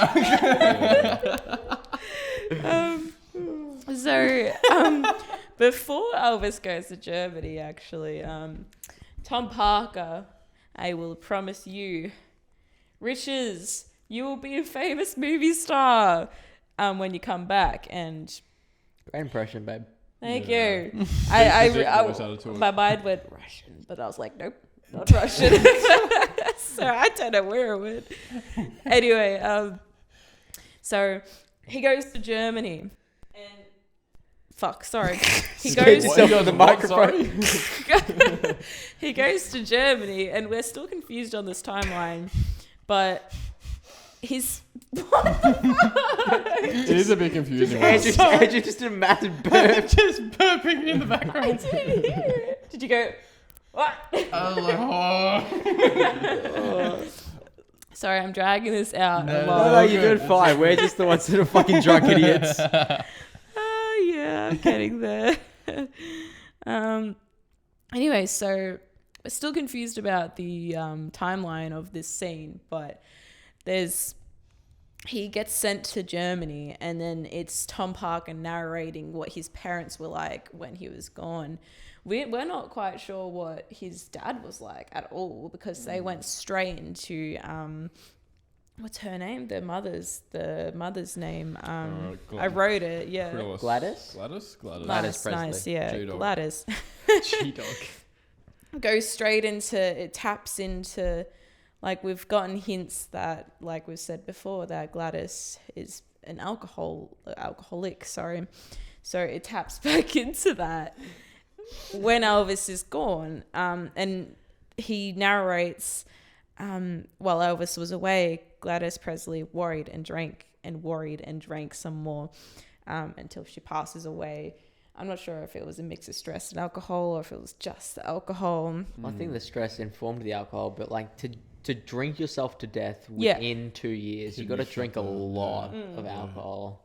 I mean, they had a lot of money, man. It's a good Friday And night then- to me. Sorry. Yeah, we don't even know. Wait, what Every did you say? podcast episode, we got the CPR machine ready. Come on, Ben. Back to life. We've got one more episode to do. No, it's the title. Come on, man. We're filming men. It's the title of the film. Ben dies for 2 minutes. His heartbeat stops. Anyway, It's on the behind the scenes on the YouTube channel. If you're a member, we're starting our membership at 15 subscribers. but like, we don't even know if it was 2 years. Like, Yeah. if we go to that timeline, Yeah, where he's it's- on leave to Yeah. go see his mother when the mother passes away. So this Yeah. could have happened whenever in the like movie. half a year, 6 months. Anyway, so she passes away, and all of a sudden he's just back. He's back at home, and he's mourning the death of the mother with a bunch of random people, Tom Parker and his father, and Elvis is just bawling his eyes out. He's huddled in a corner of this wardrobe that was his mother's, and holding her clothes, just sobbing, and Bit weird, but okay. well, it's not too weird. I'd be like that. I didn't cry, but I was like that, and I was like, damn, he's really sobbing. It was a really He's good having a scene. real hard time. Like, you Yeah. liked this scene, didn't you, Ben? Like, Yeah. No, Because you look at it from Elvis' point of view, and God, Austin can cry. Austin. Oh yeah, He has really a belts good- it out. Good Yeah. fall. I think as much as we're all very different on this film, we all agree that Austin Butler did a very well. Better than we thought. Absolutely. And it's literally what Priscilla said to him in real life. There's an interview with Jimmy Fallon, yeah, the better Jimmy, with Austin Butler, and he said that 1 month after being cast, he went to Graceland and met Priscilla. And Priscilla said, "You've got big shoes to fill." And he's like, "Yeah, nah, shit. Like, it's Yeah, no shit, the king of Priscilla. rock and roll." But Don't have to tell me that. and but no, I think it was probably arguably the biggest role of any celebrity. You could almost say of all time in terms of like a modern day. Like you've got Kangas Khan, you got all these people that were like respected centuries ago, but in terms of like a modern sort of hero in people's eyes, I think Elvis definitely was the biggest icon. a Yeah. pop art. Yeah. Yeah. As we said earlier, like the first real international name. Yeah. Like, how can you think of anyone earlier than Elvis that you can really like that you just know? Someone with a really small mustache. I was literally thinking, I literally no, but with What a celebrity! What a I love. He liked to point to the roof. I loved his singing, dude. Anyway, yeah. No, but that was where my mind went. As soon as you said before that, I'm thinking pre-1950s. You're like, anyone that was like internationally known, I'm like, oh boy, wait till he hears about him. In terms of celebrity, I feel like Elvis was the first big international celebrity. Yes. Like, I knew Elvis before I heard Elvis. Yeah, you know Elvis before you even hear him, or you hear him and know. Yeah, you hear him and know who that is. Yep. Yeah. Yeah. So he's having a good cry, isn't he? Yeah. So he's crying, and Tom Parker comes in. It's like, you gotta pull yourself together. There's the what do you call them? The press outside. They want to like interview you. They want to see you, and he's like, but I can't. And so Tom Parker kind of becomes the missing parental figure that he's now missing. And he's just like, I don't know what he says. This is just me making up shit. Everything that your mother did for you, I will do for you now. Yeah, Which was kind of exactly. Really weird. Yeah, really especially since weird. he was like, "You're my favorite girl, baby." To your For mother. everything. Like, Yeah, what girl, did baby. Elvis do to Tom Hanks? Like, Jesus Christ. You're my favorite Tom, baby. But isn't- Yikes. Pride Month. Okay. anyway, It's like, And again, a demonstration of this character absolutely manipulating the shit out of Elvis. But yeah, Jesus. Isn't it? It's another moment because we had that moment earlier when. What was that moment when he made the mother sign the documents? I'm good. That was a moment where you can see. There's a few moments in this film which you can clearly identify as turning points in which Elvis makes a decision that negatively affects his life in the future. yeah. And this is another one. But I think the main reason it does this is because this is told from Tom's point of view. This film. Absolutely. Because yeah. if we saw this from Elvis' point of view, and obviously it's based on true story, so we didn't know, but an older audience would know that Tom Parker's evil. If you watch this film from Elvis' point of view, Tom would be perceived as someone you can trust. Which is, we still see Elvis going, no, I trust him, I believe in him. You definitely had like suspicion in that moment. You were like, whoa, okay, But I think still. because it's told from Tom's point of view, and he starts off by saying, like, is literally really the opening smart. scene. Yeah, literally the opening scene is him saying he needs to go on that stage. No matter what, he has to go to the stage and say, I didn't kill Elvis. We can tell this from his point of view, and whatever he did killed Elvis. You know what I mean? Like, it's clearly, and it's from his point of view. That's an interesting thing. Would you say that was a decision made by the Presleys? Ooh. That they wanted Tom Oh, 'cause Parker Tom's dead now. shown negatively? Yeah. oh fuck. Because Tom's dead now. No one, because they didn't know about Tom. We Like, talked about how the Tom Presleys... doesn't even have a family. Like Yeah, that's what I mean, he has a Dutch Dutch Tom's not even his accent. fucking name. Yeah. He's a what complete they- alien in the United States, and so But again, they don't really address it I super much. I do wonder, because obviously we talked about earlier that the Yeah. Presleys definitely had conversations with the screenwriters being like, you cut that out. Yeah, pretty much now they're like None of that. shit on Tom. Yeah. I wonder if they were like Wow. emphasized that Tom Parker was a piece of shit. Yeah, I mean he was. I mean, the film shows us he was, and I mean what we know in real life he was, but I wonder whether that was emphasized by, because these kind of things are so heavily informed by relatives. Like you think of Rocket Man, Yep. that entire film was watched over by Elton John. Yep. I've just got to say too, we've got to remember it's not just families. This is companies that Yeah. would Yeah, have it's a business. huge Yeah. sway It's- in writing this film. I think now it's mainly Lisa Marie who has the biggest say. That's his daughter. I think she has the biggest say in what is said about her father. Obviously, she has had a very, very rough life herself, like with her kids. Obviously, one of her, I forgot his name, but one of the kids committed suicide last year or the I year didn't know before. that. Oh my god! And horrible to the hear. thing is, like, even then, I didn't know much about Elvis, but they're like, and the sad thing is, they labelled him Elvis's grandchild. Like, they didn't say his name. They said Elvis's grandchild killed himself. Obviously, they wanted clicks, they wanted whatnot. But yeah, like, I don't know if it was because of what's happened in his life. Obviously, he's got such an incredible wealth now, passed on from Lisa Marie. But Would you say Lisa Marie has more say than Priscilla? yeah, in this, yeah, 100%. I think 100% because I don't think she wanted to relive everything necessarily, but I still think Lisa Marie is mature enough now to understand everything that's happened. But Lisa Marie didn't really live through. Like, think No, about she it. didn't. When the last time we see her as a child in the Toddler, movie pretty much. Oh, thank is like 4 or 5. you. Yeah, I reckon, and the actress does very well. The child actress they have for this, she does very well, and I'm thinking around 4 or 5 is the age they're going for her here. I think she's supposed to be born in 68, I think. So she would have been 5. I don't know. Yeah, I think she was born 68.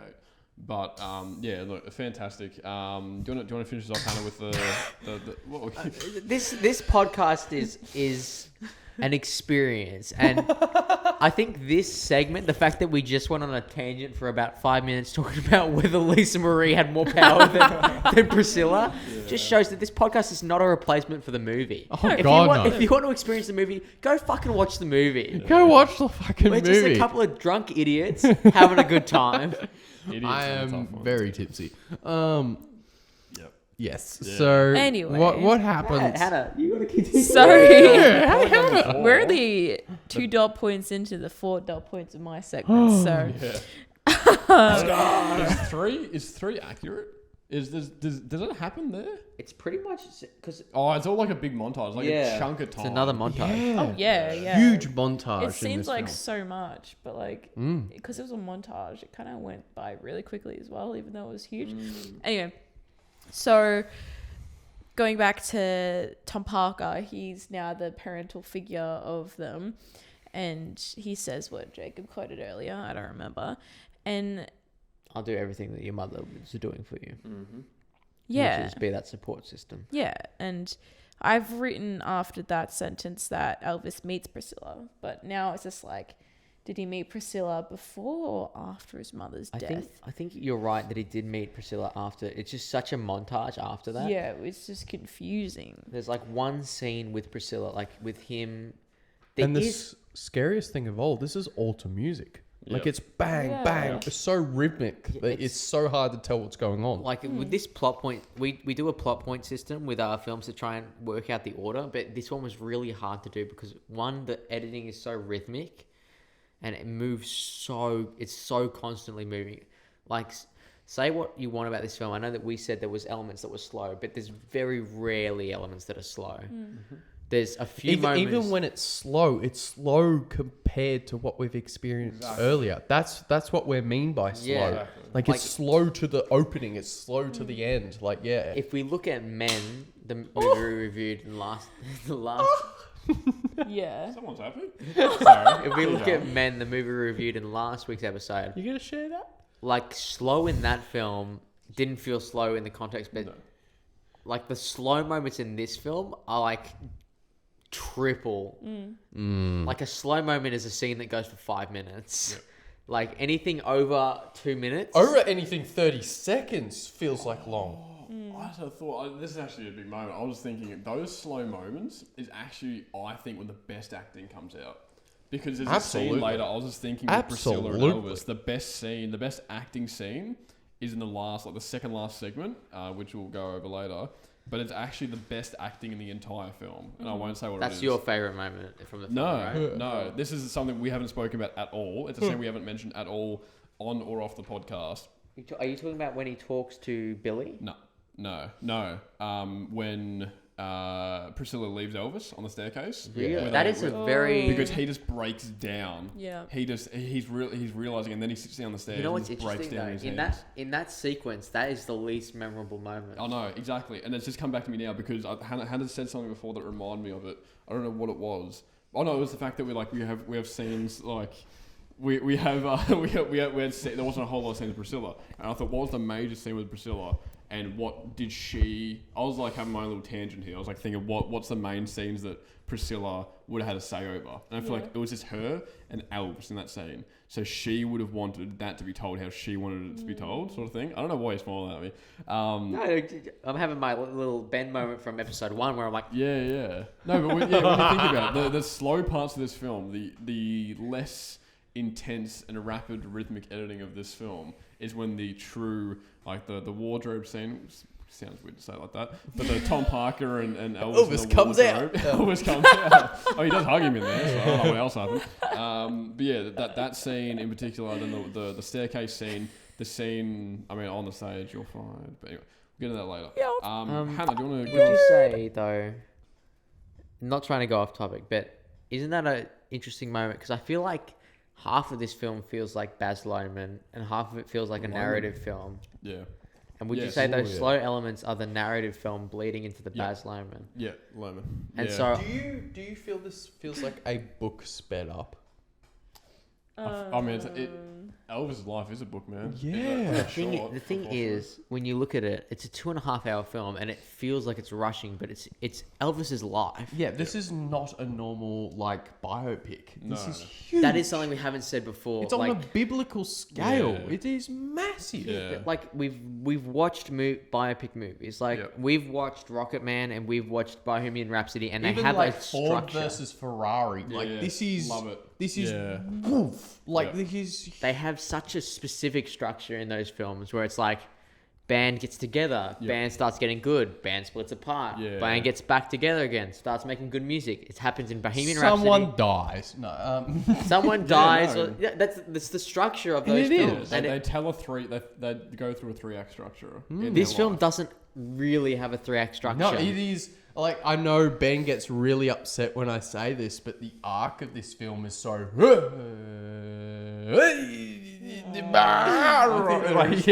Jesus Christ.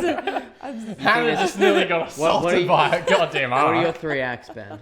The learning, him as a child, and getting into the scene is combined. The combination of family grief and personal growth from the war and the TV section, which was kind of too short. Again, in my eyes. there's no war. He did jack shit. I mean, he thrusted some people, man. I think the combination of that and family grief and the movie, You weren't the movie there, scenes. man. You weren't there. Dude, You didn't I see was the there, man thrust. Dude, archival footage, man. I think that's the second, and then the third act is the downfall of Elvis. I would agree, but it's so spread. I'm not saying it's a strict 3-act structure, but like I'd say the thing that makes it feel fresher. Baz Luhrmann had a piece of toast. I've been saying it's Spread so that wrong. butter You is say Loman, you said Loveman. It is slow, man. What is it? It's Lerman. It's not Lerman, It's bro. I'm searching. Lurhman. I don't care if this slows the podcast down. I'm searching out. It's Lerman. Baz Luhrmann. It's Baz Luhrmann. Lurhman. Baz Luhrmann. What happens after this? Oh, yeah, sorry. Can we talk about how we've been stuck on this halfway point section for about half an hour? This is why we don't get me to talk. Nah, you're good. Keep going. Because I hype you guys up and just give you more shit to rant about. Anyway. This film, there's so many minutes that you could just break apart so much. break. Break. You literally Are you making fun of me? the way you break. Anyway, so he meets Priscilla, the love of his life. I've never met someone like you. It's a good Puts impression. his hand I on the like that. wall. Yep. What's up, Priscilla? Does the full on. Hey, baby girl. And Hey, they I'm kiss. talking to you. But it works because they kiss. Why is he talking like the bloody thing off the Muppet Show? Ah. What monster? What do you like? The Swedish chef?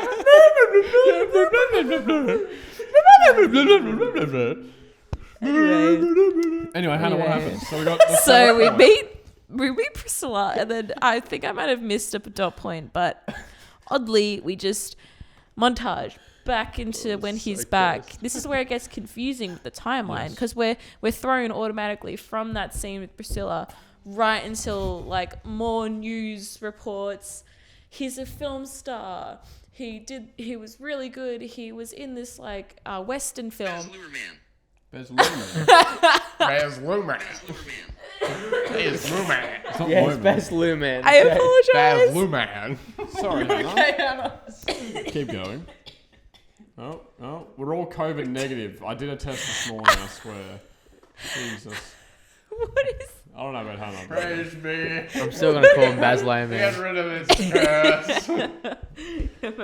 Anyway, so we're thrown automatically back. He's in a Western film starring, and then it's like, oh my god, but wait, his life slowly became a sitcom, apparently. Anyway, so it's starring Elvis Presley, starring Priscilla, whatever Presley, Yeah, that would help. Yeah. The Mal and then marriage, his cousin Bob. Yeah, Anyway. the Presley gang. Yeah, and then that introduction finishes, and we're in this like full-on Universal Studios Hollywood studio. Just excuse me, it's sunny, blaring down. Everyone's laying down in their sunroof chairs. Anyway, Cheers, made a sunroof. they're chilling, and that's when it's like, oh, the montage, it keeps it going. Elvis's fame slowly slows down as an actor, and it got bland. Yep. No one had a appetite for Elvis Enterprise, I whatever thought it was that. called. That's what he said. And there's a few arguments between producers and Elvis. Oh, if you don't like the way that I make money for my family. Yeah, That no, That's a my really good Elvis. impression, Hannah. I reckon you should get the voice acting. that was really good. No, the start was shit. Anyway, if you don't like the way that I make money for my family, get blah blah, blah whatever he said. Is this Slammed the referring to door. the Christmas special?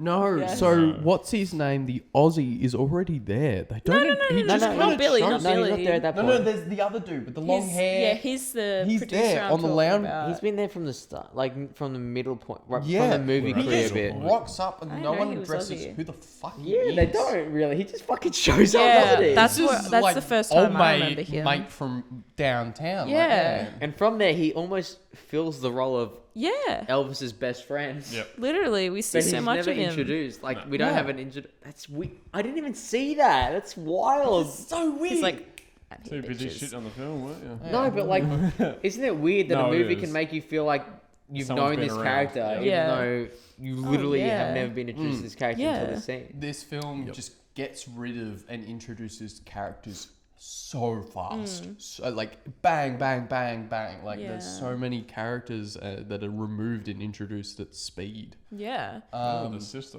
definitely.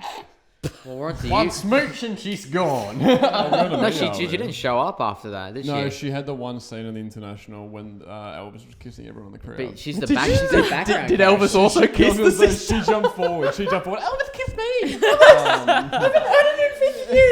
50 years. Jesus, so long. Anyway. So we're on to Anyway, Ben's sorry, part. no, Which- we're not done. We're not Oh my done. god, we're not done.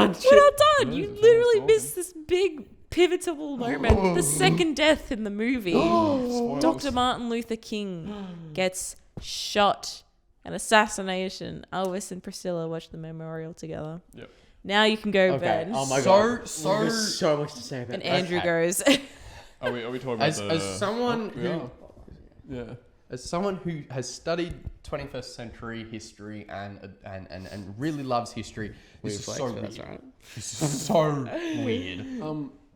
21st century history. 20th century. Thank you. I was going to say, I don't think Martin Go Luther King got fuck shot in yourself. 2009. Go fuck yourself. Go fuck yourself. Sorry, it just comes out. First it was Martin Luther King, that was the Twin Towers. Anyway, Martin Luther King should get shot, and it's so weird. This film tries to address the issues of the late 60s. Yes. Of course, this did have an impact on Elvis, but I think Jacob raised a really good point after the film of why didn't they just focus on, because they do touch on JFK's, then Elvis, then Martin Luther King, then X Malcolm, and then and JFK's brother. no, the famous singer. Yes, Jackie Kennedy, and then the famous singer who did Hound Dog originally that we met. Did they talk about that? Yeah. Yep. Like so many huge deaths, and I feel like having so many actually takes away from all of these huge people of that era. Like Jacob brought up the idea of just focus on the death of JFK and let that actually have some impact. Really, what they should have done is, if you think about it, obviously there were all influences in Elvis's life, but they should have focused more on the mother. Yes. The mother dying was a pivotal point in Elvis's life. It was when, really, it was the point where Elvis's career went from a singer to a movie star. Mm-hmm. Yep. There's a moment in this movie Spotlight, which you should all watch if you haven't seen it. It's very well done. It's about the Catholic Church and the first news organization, the Boston Globe, who broke the story about pedophilia within the Catholic Church. But there's a moment within the film where the reporters have done all their research. They're about to publish or get some really important information about the Catholic Church, and 9/11 happens. Yep. And the movie makes it a really important moment in these reporters' journeys because it slows everything down and it really impacts. Elvis, as Andrew stated, there's a lot of moments in Elvis where something happens, like someone dies, and Elvis goes, Let's sing a song. let's sing a song. And People need you entertainment. move on like that, and they try to make it impactful. They try to make it impactful with like a gun sound effect, like a gunshot sound effect, but it doesn't have the same story impact. With the Kennedy one, I think it did. No. Even then, because they use a gunshots, I thought that was so poorly edited. I You thought reckon? just have this bang. Kennedy has been shot. It was almost like a jump scare. Yeah, Like a horror I think movie it jump was. It scare. was. When you think about it, like that, like it's like for us. Yes, it is the death of a Yeah. president, the first Yeah. ever inimaginable to the American people. But it's still such a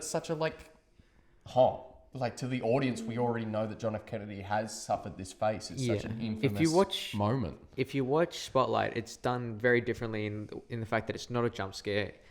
It's a slow build up of this guy walking into the news station, seeing 9/11 on the TVs and being like, let's send the reporters out. There's no impact behind it when it first releases. There's no shock. Yep. It's a news organization. They're like, this is news. This is news. But it affects people differently. Whereas, as Ben said, it is a jump scare in the way they designed it, because it's a jump scare for Elvis and stuff. Yep. But that doesn't have the same story impact, like the follow through. Could you imagine if because they show Elvis kind of freaking out while on stage, like doing a film. Could you imagine if they had this moment of him preparing to go on roll, and then everyone stops because they're witnessing the assassination of JFK? I agree with that. However, two things. One, I tried to do a bit of research on this. So I'm not sure if it was for Martin Luther King. No, it was JFK. It was JFK. They interrupted the show. They interrupted the broadcast. So we've kind of skipped forward a Jackie bit. Kennedy. But anyway, Jackie Kennedy, after his movie career dies down, he ends up meeting with some Hollywood producers, and he does what's meant to be a Christmas special. Yeah, we don't but he have to ends touch up on this making whole lot, his yeah. singing release. But it's this point. Billy. So there's two deaths in this point. There's the death of Martin Luther King, which makes him leave Hollywood and go back to singing. Yep. And then Which there's was this done, moment. which was good. I like that. We're skipping forward to this bit where we meet Billy from Stranger Things, Jack Ray Montgomery. Rocks up. He weird rocks up. Australian accent. Vecna's controlling him. Vecna's like, sing Elvis. Like the snake arms everywhere. Yeah, just snaps Keep Elvis's running up that neck. hill. Keep running up that building. Elvis gets sent to the underworld. Upside down. Yeah, the underworld. The underworld, What the dude. He goes to fuck? dance with the devil. Anyway, so we skip forward. He's doing his Christmas special, which is what Tom Parker pitched to his producers. But in reality, it's Elvis's comeback. It's Elvis back to who he was back before he went to the army. Yep. This is the opening, and this is where JFK dies. And Jackie Kennedy. Jackie Kennedy. No, it was JFK at this point. Jackie. I So thought it was JFK Jackie. died first. Yep. Yes. Then it was Martin Luther King. Yep. And then it was And then Jackie Jack- Kennedy. Oh no, you're right. It's Jackie Yeah. Kennedy. Unless I'm wrong, and I'm so sorry. No. When I did think Jackie you're Kennedy die in the correct. film? Because Martin Luther King died during the. Christmas. So No, Martin No. Luther King died in the trailer when he was still in Yeah. Hollywood. So when did because JFK died before that? Was that before he did his wiggle the pinky finger? What? No. I think no. It all happened after that, but I'm pretty sure JFK. I'm pretty sure the Because JFK they one show happened last. FD. I can't think of the Yeah. president's name. Sorry. Like they show his talking of the violence of Yes. man, Yes. and then we see Martin Luther King, and then we see Jackie Kennedy, and Jackie Kennedy is the last one Yep. that really absolutely impacts Yep. Elvis to completely overtake this supposed to be Christmas special Yep. into writing his first ever song since ages. Yeah. I'm gonna say this, Ben. I know you're a fan of the film, but would you not say it should maybe lose a couple points because you don't know when JFK died in the script? No, JFK's death. I can't remember what it was, but I know for 100% it interrupted a performance. I know that as well, but when did it happen? But that's the thing. What? It Yeah. didn't actually happen in real life like that. It I know. happened 2 weeks after. But in the no, that's just Jackie Kennedy. Jackie So- Kennedy died 2 weeks after that. The mother died. And then someone died somewhere. Yep.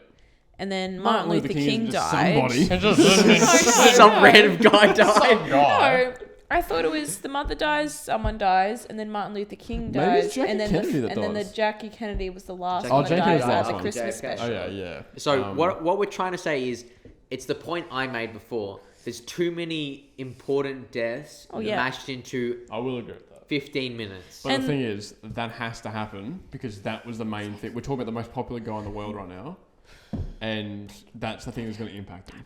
Right, but would you not say it would have been more impactful if he focused on maybe just Martin Luther King and Jackie Kennedy? Yeah. Andrew, oh my goodness.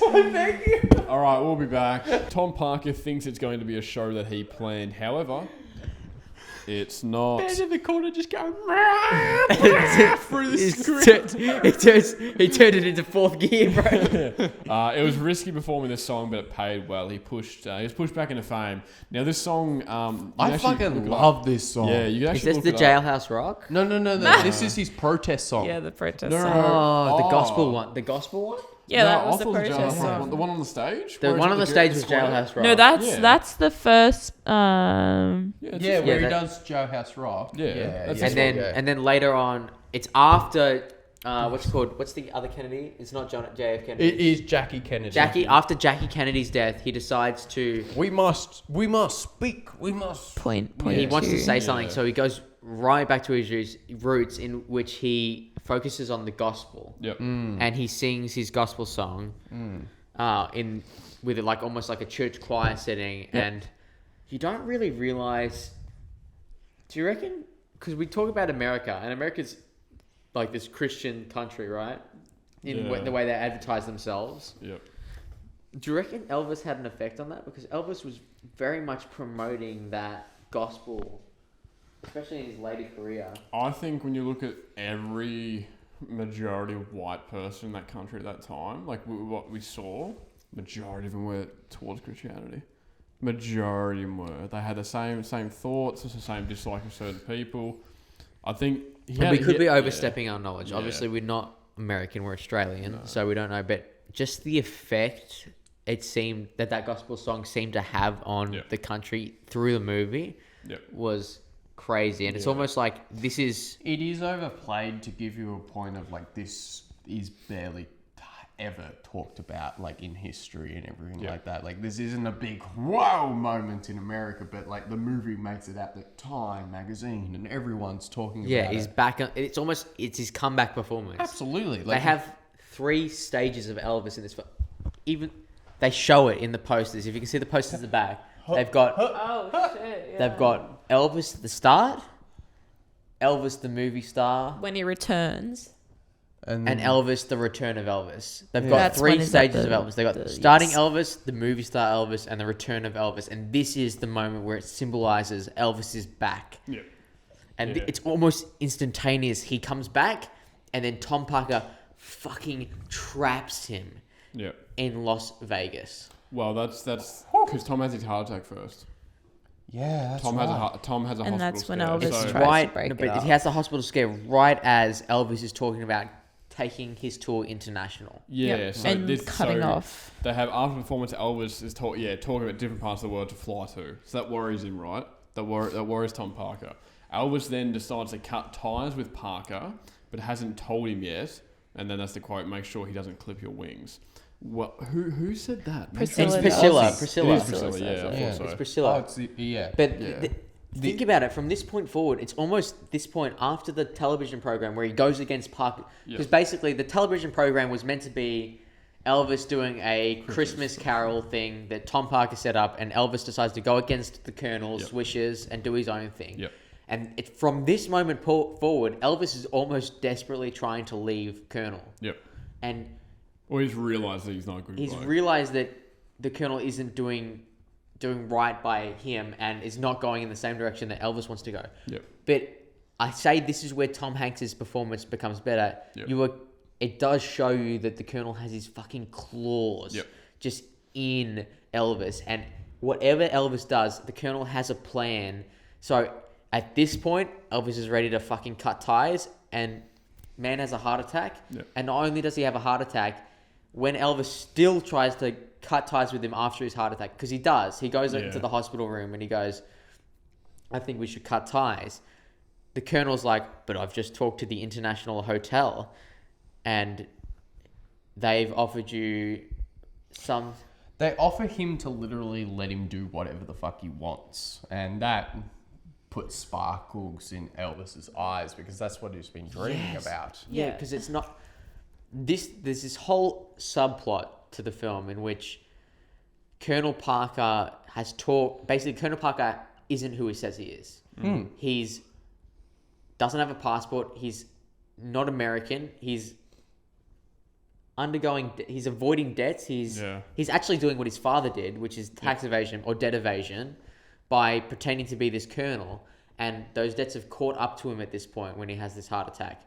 And most of those debts, I think, are to the International Hotel or the owners of the International Hotel. Yes. And so he's made this deal under the books that he'll keep Elvis at the International Hotel. That comes like after his performance. It's true, but yeah. this is the start of it, right? Because the International Hotel, he gets him trying to work out how the fuck he's going to pay off this debt. So True. he's like, I'll get Elvis to play at the International Hotel. But before he signs his contract to keep Elvis for 5 years, he tells Elvis, "The International Hotel have told me that you can do whatever the fuck you want at this stage." And that's the only reason at that point that Elvis doesn't fire Colonel Parker. Yeah. And he also makes Parker makes the point of 6 more weeks. Yeah. I just want you to perform at the... I've got it written here that it's the Showroom Hotel, but I could be completely wrong. I think it's the International, but they call that's like the showroom is the True. is the place. Yeah, thank you. So 6 more weeks, just play at the International Hotel for 6 weeks, and then you're done. You can go join those new producers. You can go and you can fly, do whatever you want. And he does that throughout the rest of this film. He makes a lot of false promises where he goes, just a couple weeks, just a couple of this, a couple of that. He does some tour with Elvis in which over 15 days he's meant to fly to 15 different states and do tours, in which he does 15 cities, yeah. 15 cities. It's And he'd do it fucking crazy. and then does it for the next 4 years. Like he Yep. just bang, bang, bang. Yep. And he just is constantly making these things. He's playing into the fears of people around him. So Elvis is so keen on going to the outside of the world, and there's been a lot of deaths, as we've just previously talked about, big figures and everything. And he's probably the most famous man in the world at that moment, just next to the Beatles.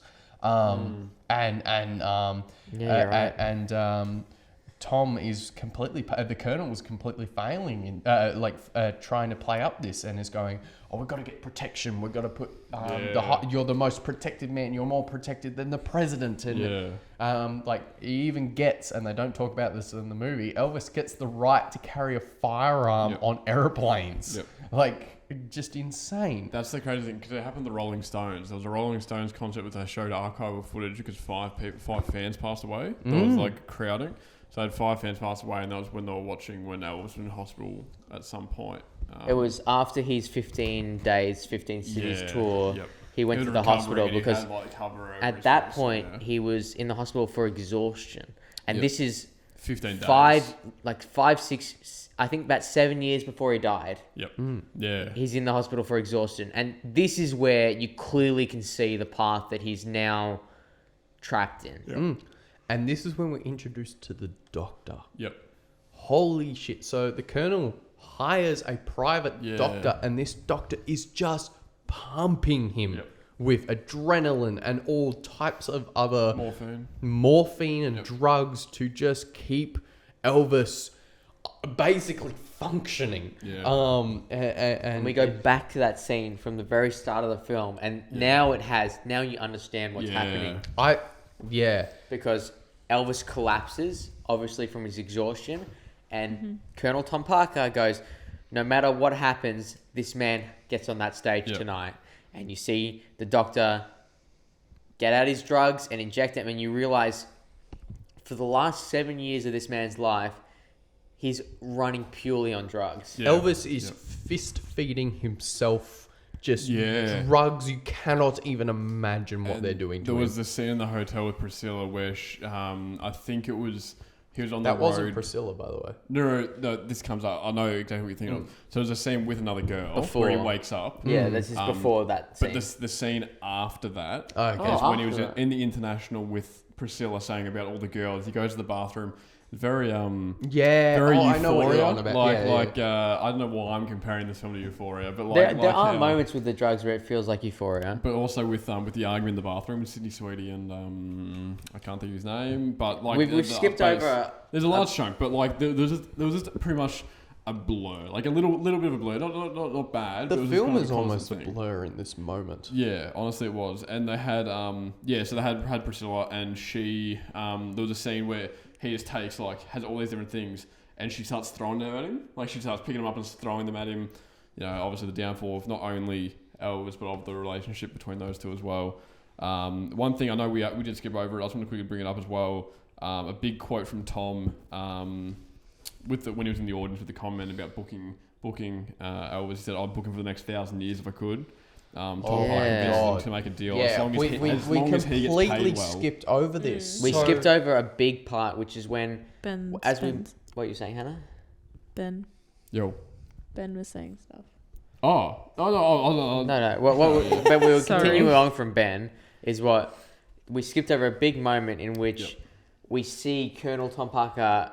It's after he's had his first performance at the International, and Colonel Tom Parker, without Elvis knowing, signed Elvis up for the International for the next 5 years, in the midst of Elvis wanting to go international. Yeah. And so he starts fabricating things in Elvis's mind, and as Andrew said, you're the most protected man in America, but this is all fabricated by Tom Parker. Just to keep him at the International. And we find out why on a goddamn serviette. He writes, "You will have unlimited credit at the casino." The Colonel, throughout this entire time, has been shown with imagery of casinos and gambling machines. He is a addict of addiction of betting.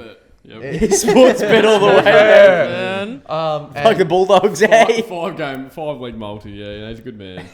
And so this just puts stars in his eyes, and he's willing to literally sell Elvis to get that. Yeah. And holy crap, we watched this man just destroy him. Yep, and we did a bit of research on this as well. So the deal was 5 years, $5 million. Which is nothing That's now. what they agreed on. The equivalent is 5 years, $48 million. Sounds like a lot of money. However, you think about it, the most popular man in the world at the moment, you've got NBA players. There's 4 NBA players I can think of at the moment who are getting paid more than that. Yes, they have a very, very hard job as well. People underestimate how hard the job is. But there's the most popular man in not only the United States, not only Las Vegas, but in the world. And they're only paying him that much over 5 years, right? Not a lot of money. And also, think about it. He's losing 50% of this to Yes. the Colonel. We didn't even talk about this. Yeah, well, we didn't, that was in the contract. We didn't know about that initially. But also, once that contract's agreed upon, the Colonel says, all right, then what am I getting paid? Yeah, but he also still, because he's got his clause the in contract. 50%. Presley Enterprises. Enterprises, Yep. he actually gets 50% of what Elvis was earning. Yep.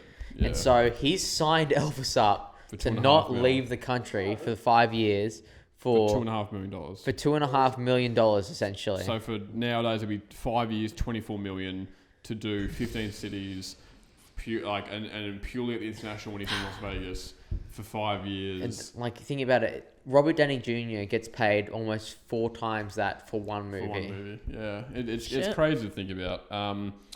Yeah, and then obviously we got at the end of that, pretty much we've reached the 2-hour mark now with Elvis being in hospital with the exhaustion. That's when the Rolling Stones concert happens, and then we're on our final page. Actually, We're up to your favourite scene, bro. yeah, we've got 30 minutes left. Now this is where, this is your part. You can talk about this if you'd like. Well, I'll go into it, but you can follow through. But basically, he's at this point he's been at the international for 4 years. Yep. He's been stuck there. He's getting not visits from his daughter via the plane. Yeah, so Yeah. he's actually we've skipped over, but he's divorced his wife. Yep. No, not yet. No, it's Yeah. right at this point It's- when he's Yeah, fourth it's a point couple of there. points. Yeah. there, Yeah. yeah. So basically, it's at this point he's been sleeping around.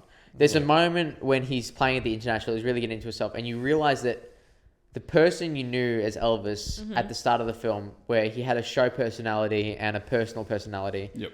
that personal personality's gone now. Especially the kissing scene. That's the big turn of the Yeah. relationship. Oh, He's yeah. now fully in depth. He goes around and starts kissing women in front of his wife. Yeah. Which is real. That's archive footage. Yeah.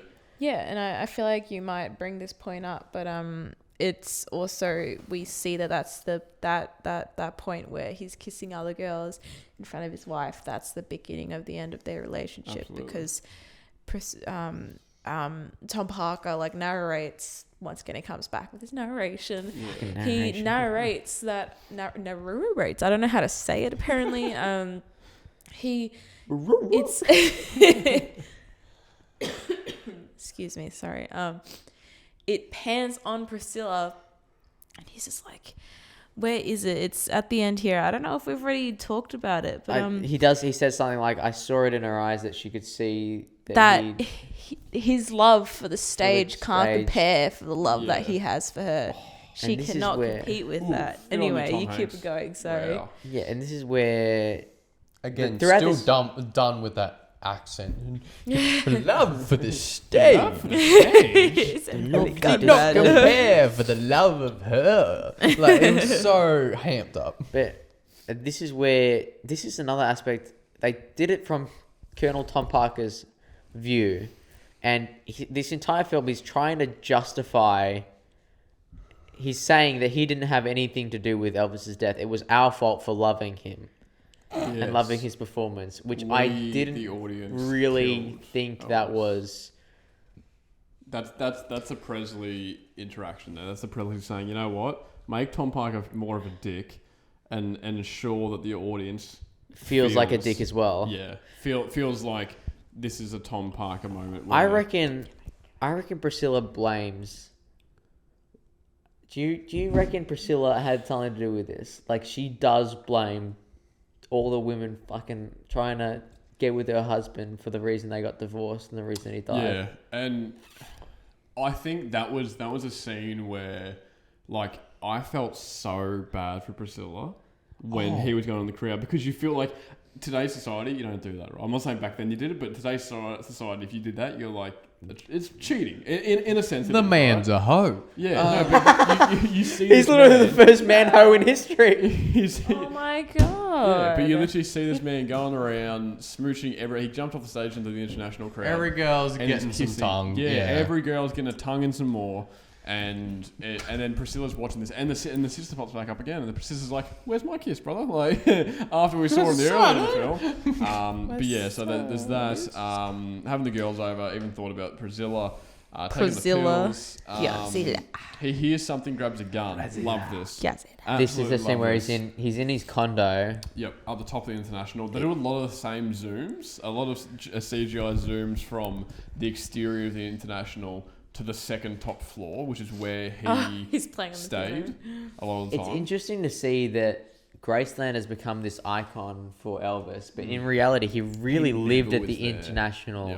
for the last period of his life. The international was demonstrated as that isolating location. Yes. It's just this unit at Do the you- top of it. Do you think that maybe people think of Elvis and they think to him in his first period of his life, Oh, absolutely. rather than his second or his third? Maybe the second as the movie star, but they see little bit, Elvis. yes. What do you guys think, Hannah? When you think of Elvis, without looking at the posters, when you picture Elvis Presley, not Austin Butler or what we saw in the movie, when you picture Elvis Presley, do you picture young him getting into the blues, dancing, Jailhouse Rock, Hound Dog, Elvis as a movie star, or Elvis in his last few days struggling and touring and being that man? Not touring, he's stuck at the international. Yeah, well, it's kind of a mix of all of that. It's a mix of already looking at the posters and a mix of not looking at the posters, because I never saw him in that lace shirt with the pink suit, him being this flamboyant guy that's so provocative because of his movements. I never saw him as anything like that. I didn't even know that the African Americans had any influence with him. I didn't know he had any influence on them. I just saw him as this slick back hair, sideburns, leather black suit, like in the middle poster. I saw him as a musician that sang what I thought were his original songs. Isn't it? Yeah. You make a point there, Hannah, where when we think of Elvis before this movie, I think when I thought of Elvis, he was a combination of the three. He looked like the way he looks when he's touring at the international. I'll just say, so like I collect records. And the first ever record was given to my grandparents, and it was an Elvis Presley record. And it was just that early stage. Like they talk about Elvis when he was this this movement. He was a movement for the younger generation of to get up and dance like sex, like on fire. Like What you're saying is completely right, and it goes back to what Hannah said. It's that he is, in our minds, a combination of the three stages of Elvis. He looks and he dances the way he does before. Obviously, he can't move at the end of the film. But oh no! when he's in the international, when he's dancing like the craziest he's ever danced, the most provocative, and he looks and he's dressed in those the fucking white shirt with like the little dazzles coming from his shoulders. He looks like that. We also recognize him as a movie star, but we hear him the way that people heard him back when he was playing before he went to the army. Yeah. And it's interesting. Yeah, I would say the majority of the time before when I saw Elvis, and this actually comes from, I don't know if we've cut this, but the Hungry Jacks thing, all of that was him in movies. All the photos are him in movies. So I knew Elvis as that The movie guy star. in the movie star. Really? I just want to make a statement. When do you guys think nostalgia kicked in for this person? Like, as like, when did the audience start automatically thinking of a nostalgic moment of Elvis? Because I think to Hound Dog everyone, there's a different moment of nostalgia for him. Like you either see him as the movie star, you either see him as the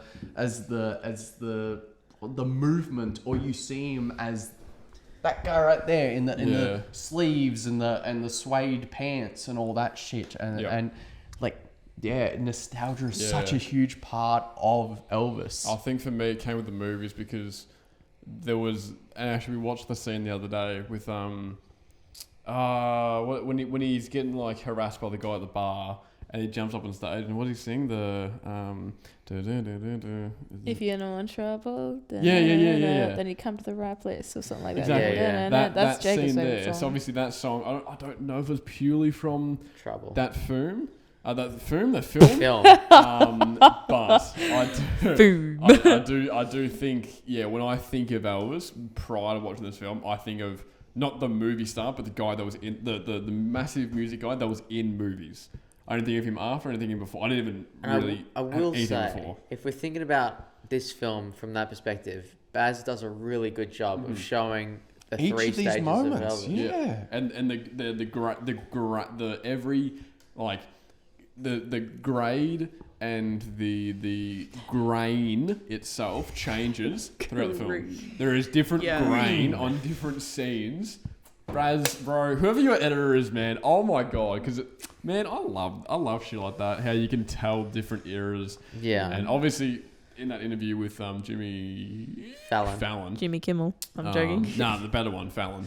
Sorry, Jimmy Fallon. Sorry, Jimmy. Sorry, Jimmy Kimmel, but anyway, with Jimmy Fallon, he actually says that he has 3 different accents. If you go back, you can hear 3 different accents from Austin Butler across this film. However, we do need to keep moving through. So No, I reckon, to be honest, we're right at the end of the film, right? So he's stuck in the 5 minutes. After this point where really we start seeing he's getting anxious and he's almost entrenched himself now in the international. He doesn't really want to tour anymore because he thinks he's a wanted man. And the Colonel's planted these seeds of doubt in him. And this is where Priscilla leaves Elvis. this one before is brilliant though, when he shoots the TVs. So that emphasizes it. He's frustrated because everyone's talking about him as this stuck in Las Vegas, and he knows he's stuck. And it's at this point that he kind of goes, "Fuck it, I guess I'm in Las Vegas," and he fucking shoots the TVs in his room, and you're like, "Shit!" And then Priscilla divorces him, and we talked about it early in the podcast. There's these scenes throughout this constant rhythmic editing where we get like a 5 to 10 minute scene of just no like narrative editing, and it's rare in this movie because it's usually all stylized. Where the best acting comes out, but it gets overwhelmed with the editing, and you almost forget how you forget about these scenes because they're so different that they feel like lost on the overall style.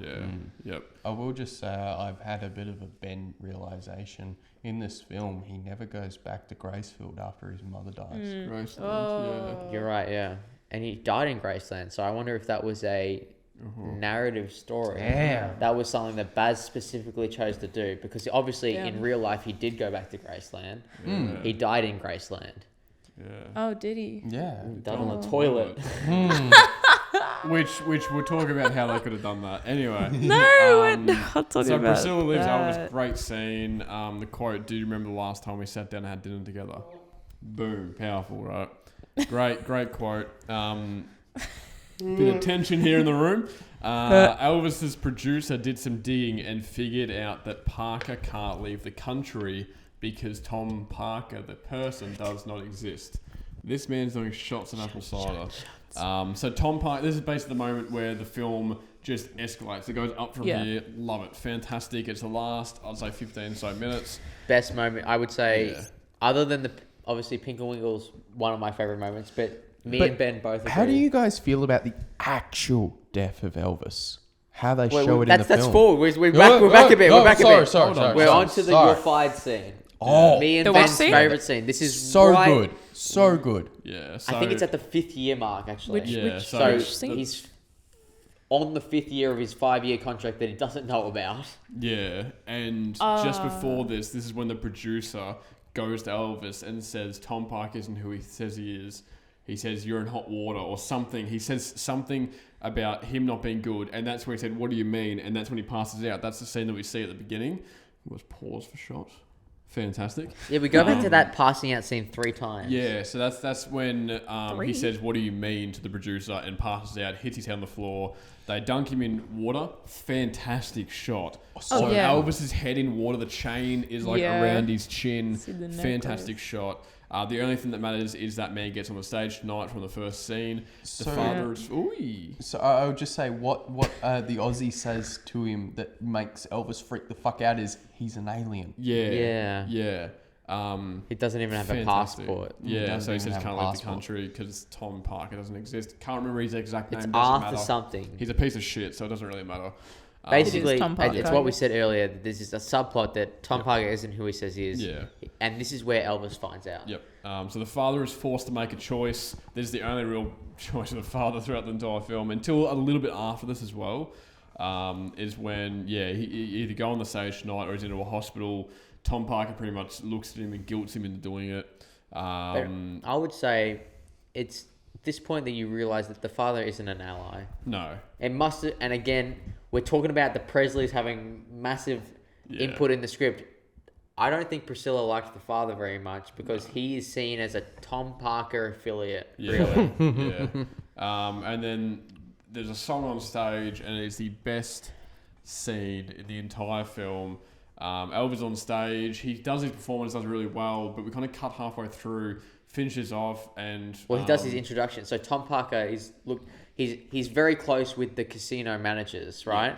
And so he goes, I can tell you what he's going to do like clockwork. Yep, yeah. He's going to introduce you. And Yeah. and Elvis goes, I want to introduce the International Hotel owner. Yeah, And he's going to introduce me. And he wants to, I want to introduce my, My so-called manager. affiliate. Yeah, my so-called manager, Tom. He's like, and then he gets up and then he says, but Tom, there's a little secret that people don't know about Tom. He's an alien. Yeah, it's been flashing for a while. Don't worry, it's all good. Yeah, I'll find that out later. He says, but Tom's an alien, and everyone, there's kind of a vibe in the room, the mood kind of goes down. And then Tom realizes that Elvis has been, he's not right, he's got morphine shots, he's got everything, adrenaline into him. He's on stage and he's going all over the place. So Tom gets up, moves through the curtains, goes onto the stage, and that's when the producer's there, and Tom asks him what's wrong with him.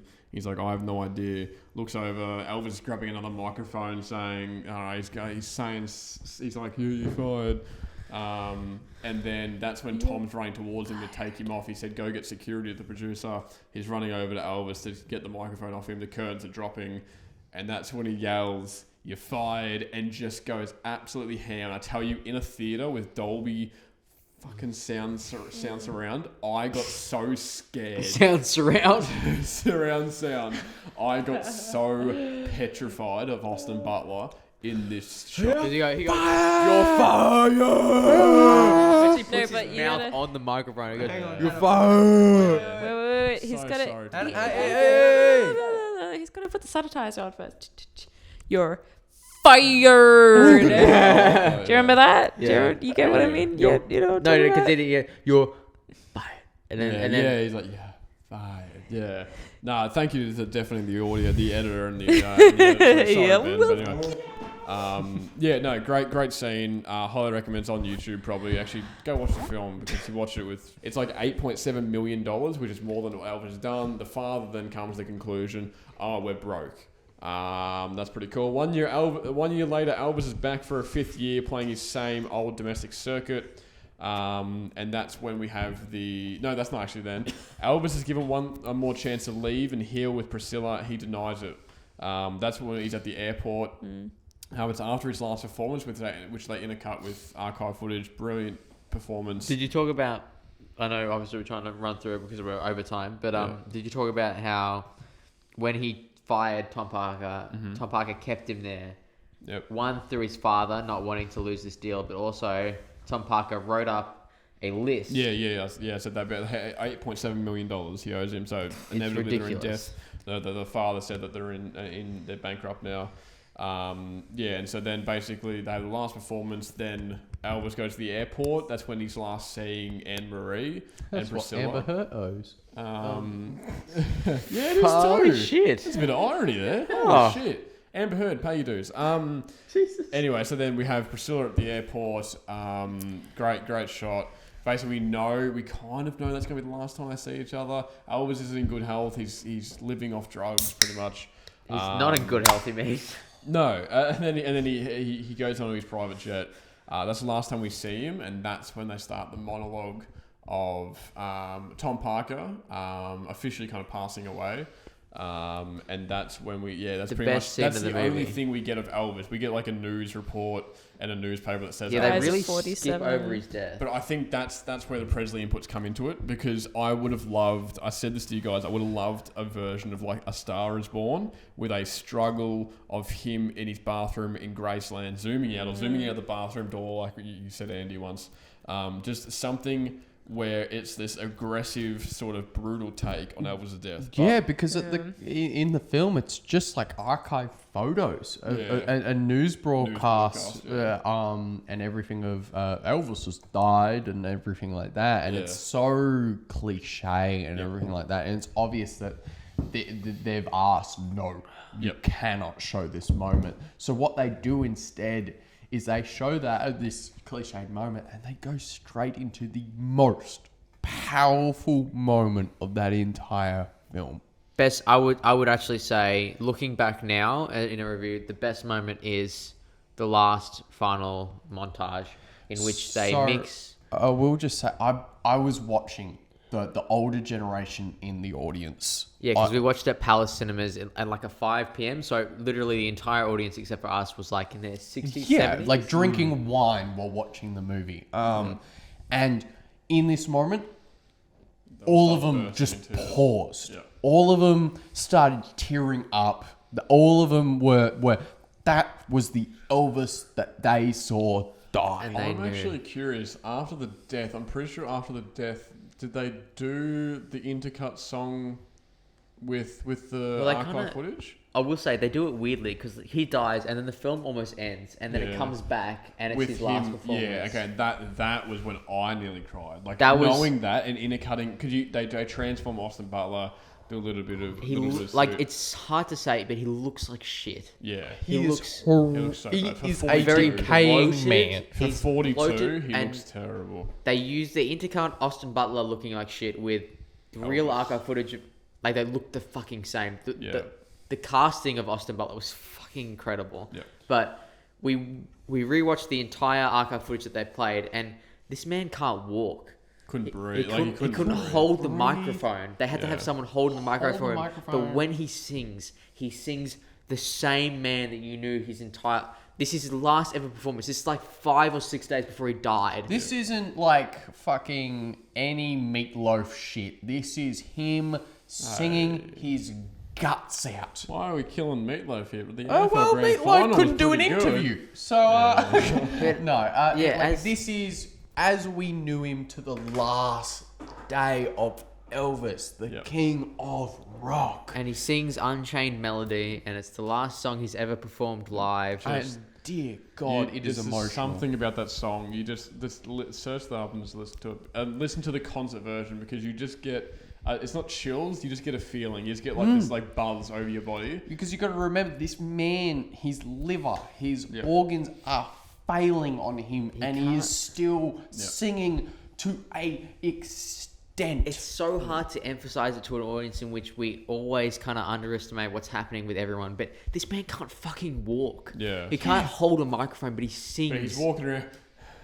He's like, I got but one more he's song. panting, he can't He breathe. is panting before he even does the And when he song. sings, it's flawless. Yep. He hits every note. beautiful. It's fucking... Yeah. I actually want to watch it after we're done. But like, it's just incredible. But we have, so his last performance, close to dying. And then Tom Parker comes back, more old shots of Tom Hanks, and more shots of him to the casino. They should have ended it right after that performance. With him, his performance. Yeah. I reckon that's Tom a good Hanks point. could go to hell after that. Yeah, and then we have Tom Parker pretty much. I think he reinstates that we killed Elvis. We killed him as an audience. Which is so stupid. But that's done. I reckon that's done by the press. I know it's done by the Elvis and everything like that, but genuinely, this is Tom Parker who has completely, economically corrupted Elvis to such a capitalist extent. It is absurd. Yeah, and he also that part there. He also talks about how he spent the rest of his money as well. He pretty much spent the last few days of his life doing that. He could see the International from his hotel room, which is a beautiful shot, by the way. He spent gambling everything away. Yeah, everything he had.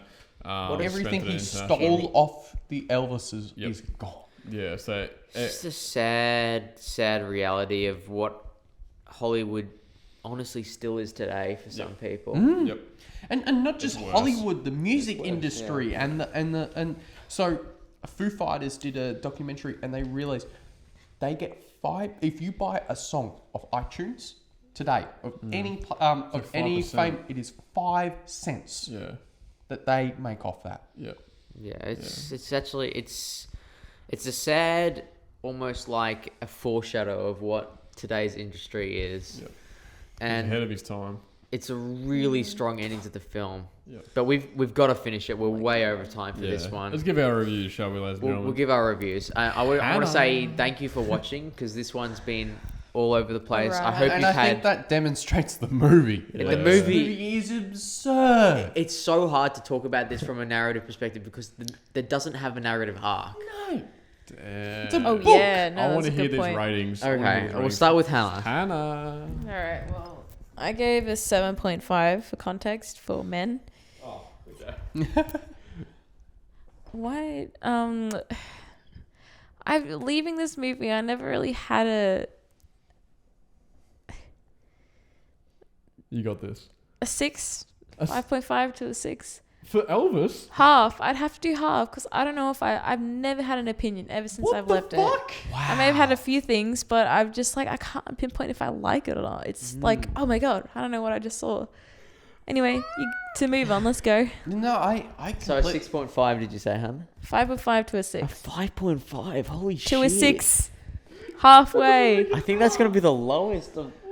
I completely agree with Hannah in the sense of this film is so hard to gather whether or not you like it because it's not a film. It should have been like a mini series. It is huge. It is absurd. It is the cinematography is off the chain. It can be great at moments. It can be absurd at moments. Yeah, crack into it, mate.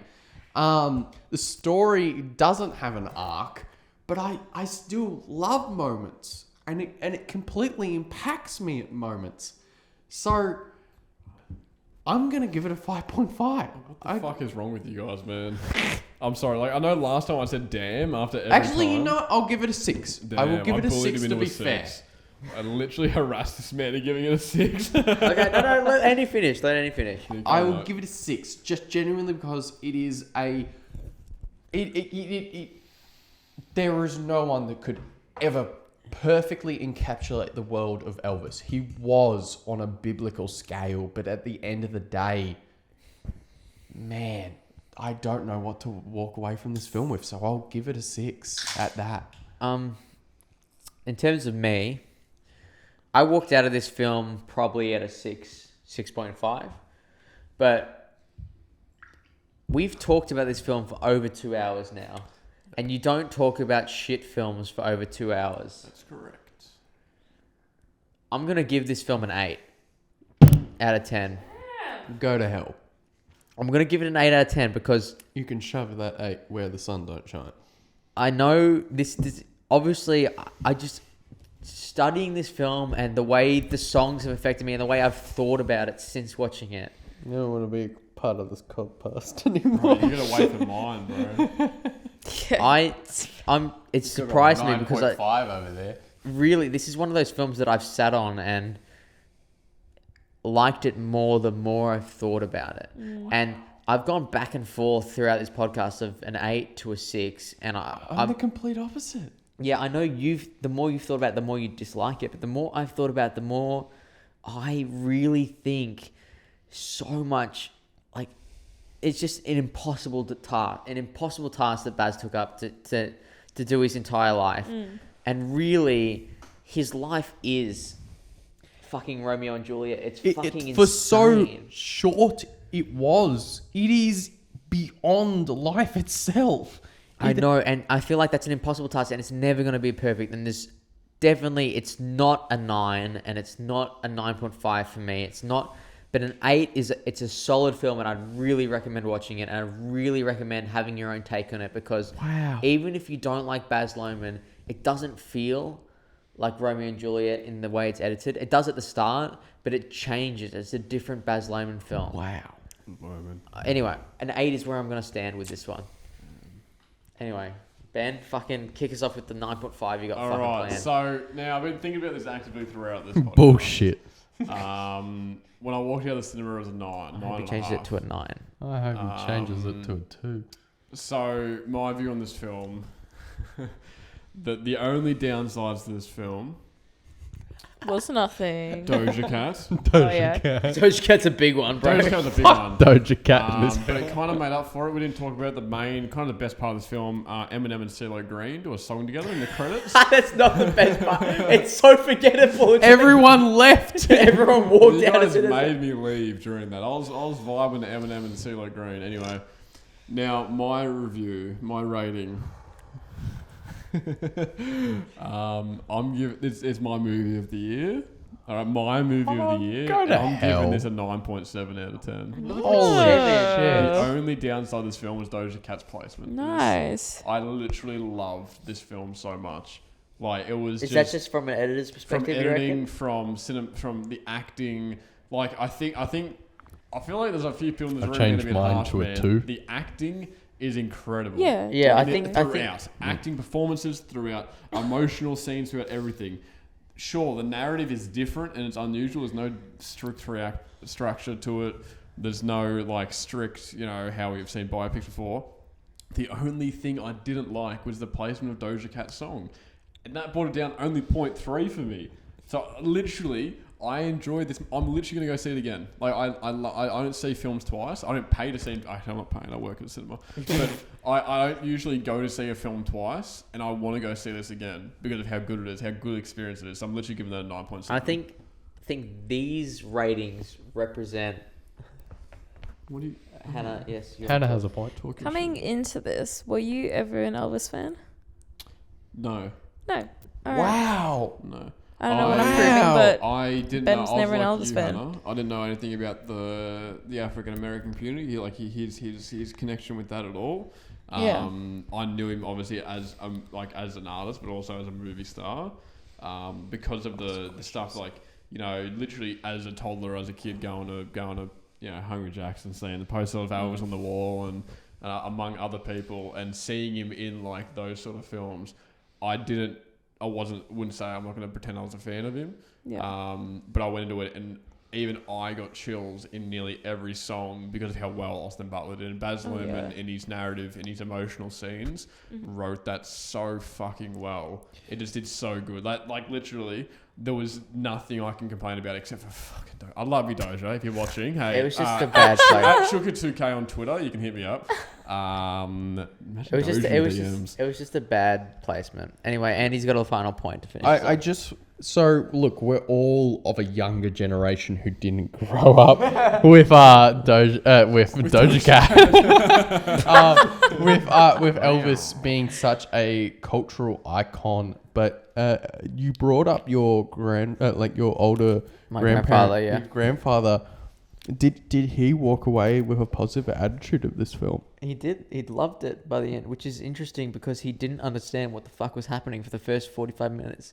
And I think that is an interesting thing that Baz does, is you come out of the film So baffled. but being like, I think that was art.